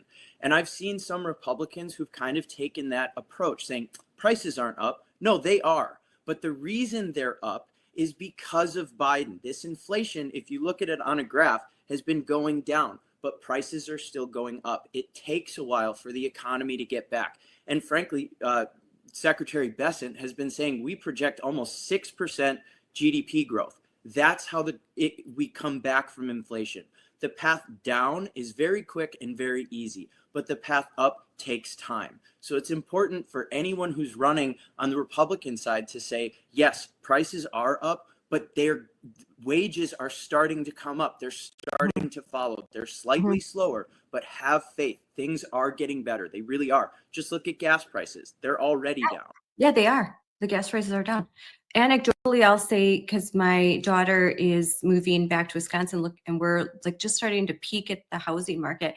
And this is the first time that first-time homes are starting to come online, and the prices are they're going down, and more of these homes that could be flipped, starter homes, they're coming online. You can kind of see that it's moving. Things are starting to move. Like that thought is happening. It's going to take. There's a lot of different avenues. My husband is the one. He's the business one that will explain like some of these things to me. But he feels confident. He just says it's going to take time. He's hoping by next year that the housing market should be a great deal better. And he's totally right. And the key is to tell young people, don't jump ship. These things take time. Everything is happening the way it needs to happen for prices to come down and for wages to come up. We're doing the Trump administration has already shut the border, and they're doing everything to deport migrants. Now, I'll admit they've reached a lot of pushback from ridiculous governors like Pritzker or Newsom. So that's going to take some time. But everything is trending the right way. So don't jump ship. Have faith. Well, I think that people are like desperate, and that is why a lot of them are attracted to what Zohran Mamdani is saying. And when Michael and I watched that meeting with the president and Zohran, and how kind of chummy it was, and everyone was sort of surprised by that, we were not surprised at all, because the two of them are populists, right? Like they get in the meeting, they're both saying these things are all problems, and they agree on them. There's constructive and there's just destructive populism. President Trump, I would say, is part of constructive populism, and Zohran Mamdani is destructive populism. And a big key with how to address a lot of the economic problems that we're seeing, even problems in the classroom, is mass deportations. That's something that Zohran Mamdani is not interested in at all. But if you're a teacher in a classroom and half of your students don't speak English, how are you supposed to operate in that classroom? How are you going to keep everybody on the same page? And then the students who are English speakers, whose parents are not illegal immigrants, end up having a real disservice to them, and they fall behind because their classroom is inherently being dragged down by students who don't speak the language. So it's a huge problem. And to point that out to people, to say, hey, mass immigration is driving driving wages down. You're flooding the job market. It's creating problems in the classroom and strains on entitlements and on our even the food stamps. If you're able to point that out, people will start to see what you're saying. But if you ignore all the problems and say, oh, there is no problem and housing is totally fine and it's okay for BlackRock to buy up single family homes, well, then you're not going to reach anyone. That's not a message that's going to resonate. Nope, that angers me so much, that situation. I think you're right, the two populists. And then one has real world experience, an entrepreneur, somebody that has like just the most like business experience, negotiation, understanding of the economy. Another has never been in the private sector. And I think you see that a lot. The populists on the left, they don't operate in the private sector. They've never owned a business really. They've stayed in the whole bureaucracy, like, or activism. And so they just don't know how things work. And then they dictate, we're going to do this. And then that doesn't work. And then we need more money. We need more money. And eventually the host runs dry. There's only so long that you can like, as locusts come, eventually the crop's gone. Eventually they destroy everything and they have to go find another one. And that's what happens with this. But Trump he has that populist message, but all the real world experience and surrounded by conservatives, and he's become more and more conservative as time goes on. That is what we need. You need someone that is, and I think that's just a good blueprint when you're running.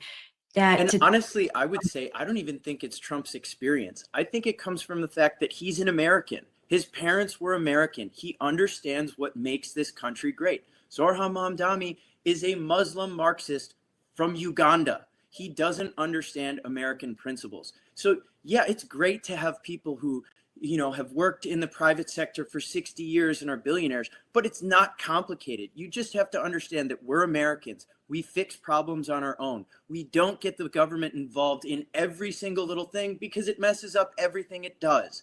It's so simple, and Trump understands that because he's a good American. That's what the really big difference is. Yeah, that's true. That's very true.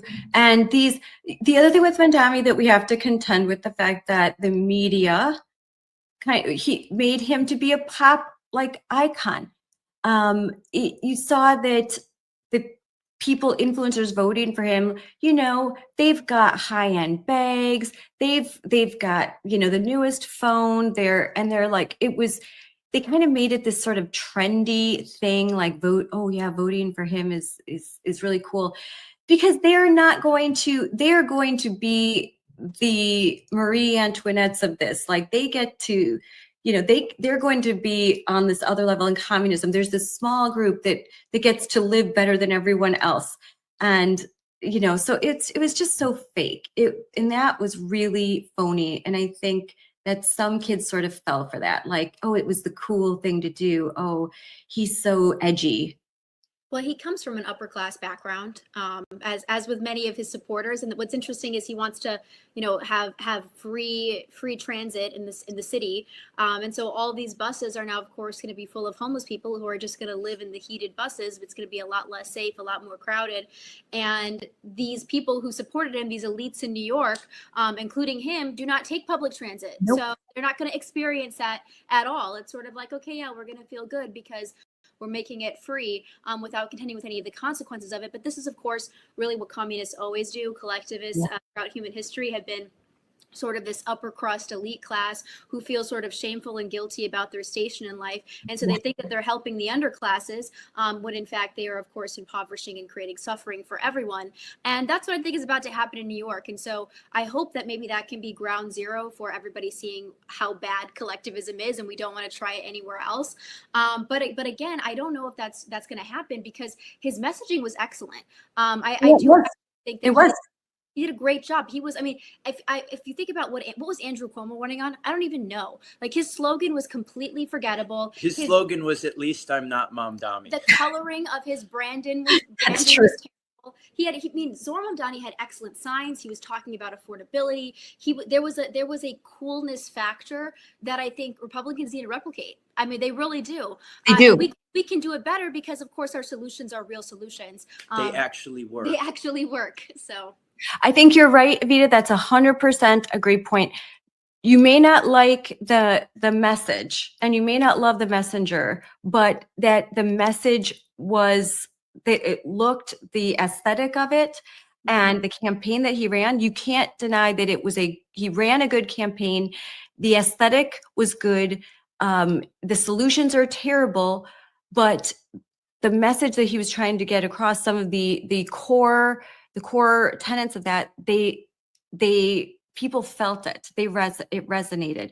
So replicating that, but inserting the right ideas and the right solutions would be a good thing. Don't discount.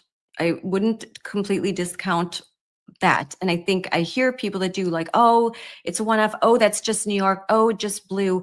Don't. That's dangerous thinking. You need to look at those elections, especially the one in New York, and realize, take some of the things that worked there and apply them, but offering the right solutions. I 100% agree. And- We've got to be more tech savvy too. We've got to be more tech savvy. and have good candidates too, Scarlett. I don't know how you Yeah. feel about this, and maybe this is a controversial take, but I thought the choice between Zora Mamdani and Andrew Cuomo was just like the worst choice possible. It was like saying, here, vote for Bernie Sanders or Hillary Clinton. Well, I just wouldn't vote. And so I don't blame a lot of New Yorkers for not voting. I think that they should have let the Republican candidate actually be the candidate instead of like instead of Cuomo coming in as a third party option. I think that's really what ruined it. He had no right. He had lost the primary already, but I think good candidates really matter. And there was nothing interesting or exciting. And actually it was very negative. Everything around Cuomo as this grandma killer. He's a terrible guy. Pretend he didn't put your grandma in the, when your grandma was in an old age home or in something. Scandals of women. I mean, it's just terrible. Yes, It's the scandals of awful. You have to women. have good candidates. When I think of COVID, I think of two people, Anthony Fauci and Andrew Cuomo. I mean, he's never going to come back from that. Anyone that thought he could doesn't know people. They just don't understand. Yeah, you're right. And like there was this, yes, the scandals with women and the fact that he put COVID patients into homes with the elderly. And like everyone's supposed to forget that. Forget what happened to your grandmother. Forget what he did to so many people that died needlessly in New York hospitals. Forget all of that. Forget the way that he shut down New York. Now we just don't like Mamdani, so vote for him. So I think a lot of people, that was just too hard to swallow for a lot of people. So and another good point, this was very divided. There were three people in it, and he didn't win a majority of anything. The turnout was low. If he were running, if it was a good quality one person running against him, I think it would have definitely been closer or perhaps even a different outcome. But yeah, and this is what happens when, like Evita said, bad candidates find their way into things like this. I mean, the people of New York got to choose between the grandma killer, the communist, and a guy with a goofy red hat. I mean, I don't know. I liked Curtis does. Lewa. I liked him a lot. I thought he was so fascinating. And here's about Curtis Lewa. If this was 30 years ago, even though he's a quirky guy, I think he would have won. He's a genuine New Yorker. He was, dedicated his life to keeping the subway safe. I mean, he was a fascinating, interesting, thought very sincere person. The problem is that New York is no longer full of New Yorkers. They're full of migrants. And so it's a completely different place, radically different than it was 30 years ago. And I feel that way about a lot of America, that we are changing rapidly, and demographics is destiny, and we're heading down a very bad path. This is why I'm glad the borders are closed, and why we need 100 million people deported. And I think we need limits on legal immigration as well. This has a major impact on who we are as a country, what kind of people we elect. It matters. And when we're talking about a lot of these NAEP scores and what's happening in education over the last 10 years, well, what else has been happening over the last 10 years? Record amounts of immigration. How many kids are going into American schools that can't speak English? And what effect is that having on classrooms? How when half the kids in a class can't speak English, and the other, how does a teacher teach to that class? They don't, and we're seeing the effects of that. And even if it's less than that, then so, and on top of that, then in Madison, and I just had reported this on social media last week. So they had Madison, Wisconsin, total of $600 million in referendum money. They had so much money that they wanted a new logo after they won. They hired a firm from Kentucky, not a Wisconsin firm, to create a logo. Not too long later, like I think even maybe days later, someone gifts them a logo. But they had made this contract, they fulfilled it, they spent $100,000. They didn't use the logo because these aren't business people. They don't read contracts. They didn't even read the contract. They voted on it without reading the contract. Oh, we're gonna just hire this company $100,000. They had gifted a logo. This is in the news and no one cares. I'm so shocked. This is monopoly money. Monopoly money. This is what happens when when the government spends other people's money. They just don't care. I mean, frankly, which one of us has ever signed a contract without reading it? It's common sense. Every single issue we're facing, maybe 60 years ago, we were having real debates about issues. Right now, it is purely common sense. Do you want your kids to learn how to read? Do you want your education people to actually read the contracts they sign? And do you want Americans to thrive? It's so simple. And when they'll say to you, Michael, you win the election, you're now a congressman, and you hear, we need more money. We need more money. In Madison, again, they have these referendums. They have all of this money. They lost over 100 students. The Madison Metropolitan School District. They're projected to lose a lot more, and they're putting $500 million into new buildings. Yeah, this is what happens when the money is just, like you said, monopoly money. So closer to home, Wausau, where my parents still live, they are running a deficit. The actual city is running a deficit budget. And they still found enough money in the budget to put a methadone clinic downtown. It's ridiculous. Basically, all of these agencies, it reminds me of The Office when they were talking about budget surpluses. Like, well, if we don't spend it, they'll take it away next year. So we got to find some methadone clinic to open up on the 400 block in Wausau. Yeah, they have to find a way to spend it, because if they don't spend it, then they can't justify. So they have to, like, what could we do? And they're focused on buildings. I don't care about the building as long as it's safe. Don't want lead in the paint, whatever, like it's safe. But I'm so tired of, we're going to build this or build that building. I don't care. Just teach kids. Just give them a good education. And as long as there's, in Wisconsin, we don't even have air conditioning in most buildings for the schools. But if it has heat, you need heat, definitely need that.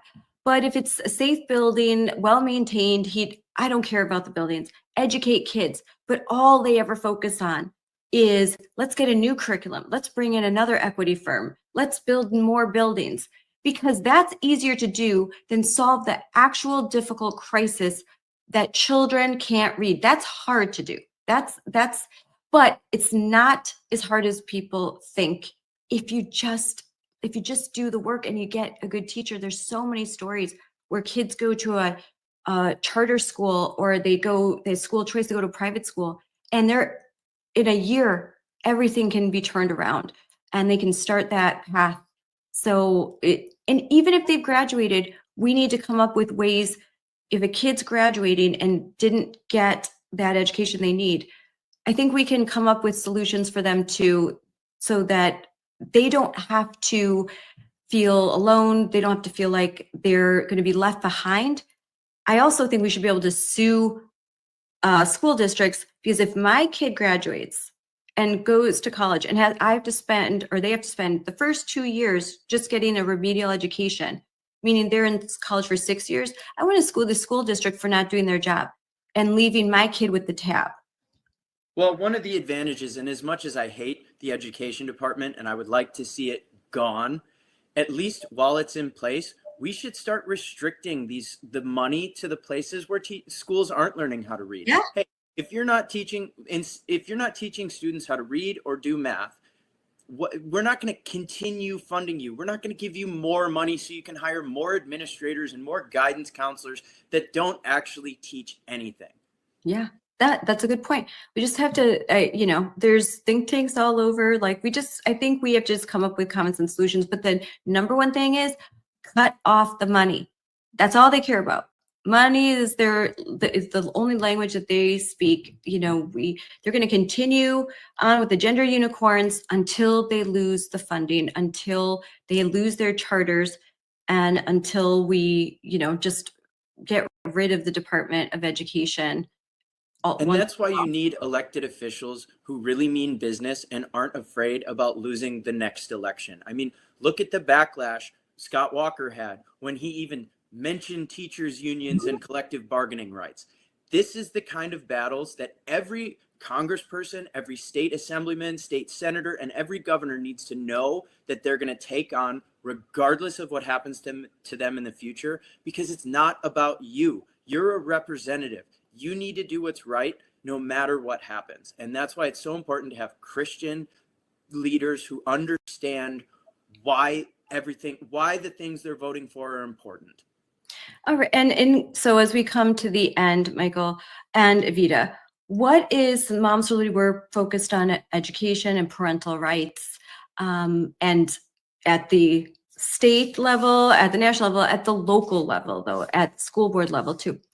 What is the message that you think Gen Z wants to hear about education? Because now they are going to be the biggest voting bloc. What is going to resonate with them? Well, I think it's just simply that the money that goes to education isn't going to be wasted. All of the issues that Gen Z is facing is pretty much all comes from government overspending. So if we can show young people that the money that is going to schools is being used to pay the hardworking teachers who are actually working to teach students, that's going to resonate with them. They hate the waste. We send $50 billion to Ukraine a year, and we send money to Afghanistan for transgender goat surgeries or who knows what. They just want to see the waste stop. Yeah. And I would also add that for Gen Z, left and right wing individuals, the cost of college education is a huge deal. It's gotten out of control in the 1980s. In today's money, college tuition was $2,000 to $3,000. Now it's $10,000 or more. And this is because of the government's involvement in student loans. And it's also because the schools have massive amounts of administrators. At many of our Ivy Leagues, there are more administrators than there are students. They're irresponsible with the federal funding that they receive, with the student tuition dollars that they receive. And so the government should stop subsidizing these institutions. And I think you'll start to see the tuition prices come down as they start to become more financially responsible. And if they don't have the ability to jack up the price and have students take out these federal loans that then they can never even default on, you have it for the rest of your life. Bringing down the price of education, which can and should happen, is also a big deal and a bipartisan one. Yeah, they need to feel like this wasn't easy money to get, and that there's going to be a repayment process, and the tuition needs to be lower. I don't even understand how this system it can't continue. You cannot continue to pay $60,000, $80,000, $90,000 a year for a college education. Sometimes now it's not uncommon for kids to take 5 years. It's just too much. And then what degree are they getting? If you're going to be a doctor, even then, I would say, go to a state school, start off at a community college, find different ways to not spend that much. But then then professional education, that's a fortune too. So you graduate, and that's just an insane amount of debt. To graduate with a mortgage, you graduate with a mortgage. I think that is psychologically destabilizing for a young person, and we need to do something about that. And it's hard for parents to save, to put their kids to college, to help out at least. And not every kid needs to go to a four-year college. We need to have better programs and pathways. And I know the Secretary of Education has been really talking about that there are other pathways. There's repatriation to 2-year colleges, to different fields, using the military, going into the military, and then going into your chosen field. So I think we've got to have all hands on deck and all sorts of options. Couldn't agree more. All right, guys. Well, this has been great. Thank you for coming on and talking about these really important issues. We have a great size audience tied for like number 2 right now, which is awesome that this message is getting out. And I think a lot of parents listening to it, and hopefully a lot of Gen Z, Gen Alpha are listening. And Well, they're probably still in school right now, You Gen should give Alpha. your website and your ex. oh yeah, let's do that. Alfonso for Wisconsin, that's my website, and Mike Alfonso with WI is my ex account. Okay, You yes. want to follow what we're doing on the campaign trail and all the different ideas we have to actually right the ship and to make sure that prices come down and to make sure that families can afford to have homes and actually build a future where they were from, that you'll see it all on X. Yep. And I will put all of that in the comments as well. I'm used to recording, so I didn't do that. But yeah, follow Michael, follow him on X. It's really easy. Then you can see he has a great ad. I love your ad. It's really well done. It's really She had a lot to do with that. She's the artist.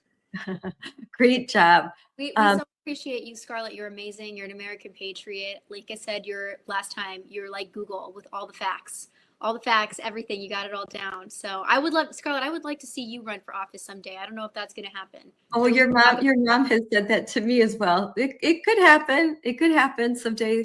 That would be a scary thing for a lot of the people on the left. That would be very scary. They wouldn't like that, but I would love it. And I said to my mom in like, when we first met in 2022 over the phone, we had met, and I told her, I said, there's this woman named Scarlett and she's amazing in Wisconsin. I think she should run for office. And then like 2 years later, she said, do you know this woman named Scarlett? I think she should run for office. I'm like, yes, I know who Scarlett is. So we both have independently said, we think you should run. You're an amazing American patriot, doing such good for Wisconsin. Thank you. Thank you so much. I'm about to issue a press release about WTMJ4 because if you don't know what a brony is, unfortunately, I now do. And there was a conference where WTMJ4 had a reporter at this conference of grown men who dress up like My Little Pony characters. And it's basically it's a whole grooming thing. It took me all of like 5 minutes to Google and find like a lot of disturbing information. And they're like, this is a family-friendly event in Milwaukee. Come on down. Just like the naked bike ride in Madison is a family-friendly event. It's a joke. Yeah, do you want to bring Evita, want to bring your brothers and sisters to go watch grown men dressed as Princess Sparkle Pony? Well, a friend of mine, Kylie at the Federalist, she actually reported that she just happened to be because she lives in Madison, downtown, walking, naked bike parade comes by, and there was a child, not just there were children watching, of course, there's a child participating in it. I mean, this is like absurdity. Like, and even if you go to a pride event, this was not a pride event. This is like the naked bike thing. But the pride events are like this too. It's public nudity. It's disgusting sexual acts in public, and children are present and or participating. It's a huge problem. It's disgusting. It's disgusting. It's disgusting. So I'm like, we're putting out a press release on this. I want a demand a retraction. This was not family friendly, and you should not have directed families towards it. And you should not, again, Wisconsin, hello, we have a real problem with groomers and adults that are like facilitating it because they want to be, belonging, inclusion. I'm a nice person. I need to virtue signal. They're so interested in virtue signaling that they don't do the work and realize that they are promoting pedophilia and grooming, and it needs to stop. And what's nicer than protecting innocence? Isn't that our job? I mean, come on. It is. This is dangerous stuff because kids, little 7-year-old kids, I have stories, Googling My Little Pony, and they'll get off into this crazy world. And the kids aren't protected, and we got to do something. So anyways, that's my TED Talk. All right, guys, have a good day. Have a happy Thanksgiving. Enjoy your holiday. I know I will. After this, I'm taking a break. I'm in mom grandma mode, so Love that. Well, you too, Scarlett. You have a wonderful Thanksgiving. Thank you so much for Yeah, having thank us you for on. having us. bye guys. Bye. That was, I love talking to them. That was great.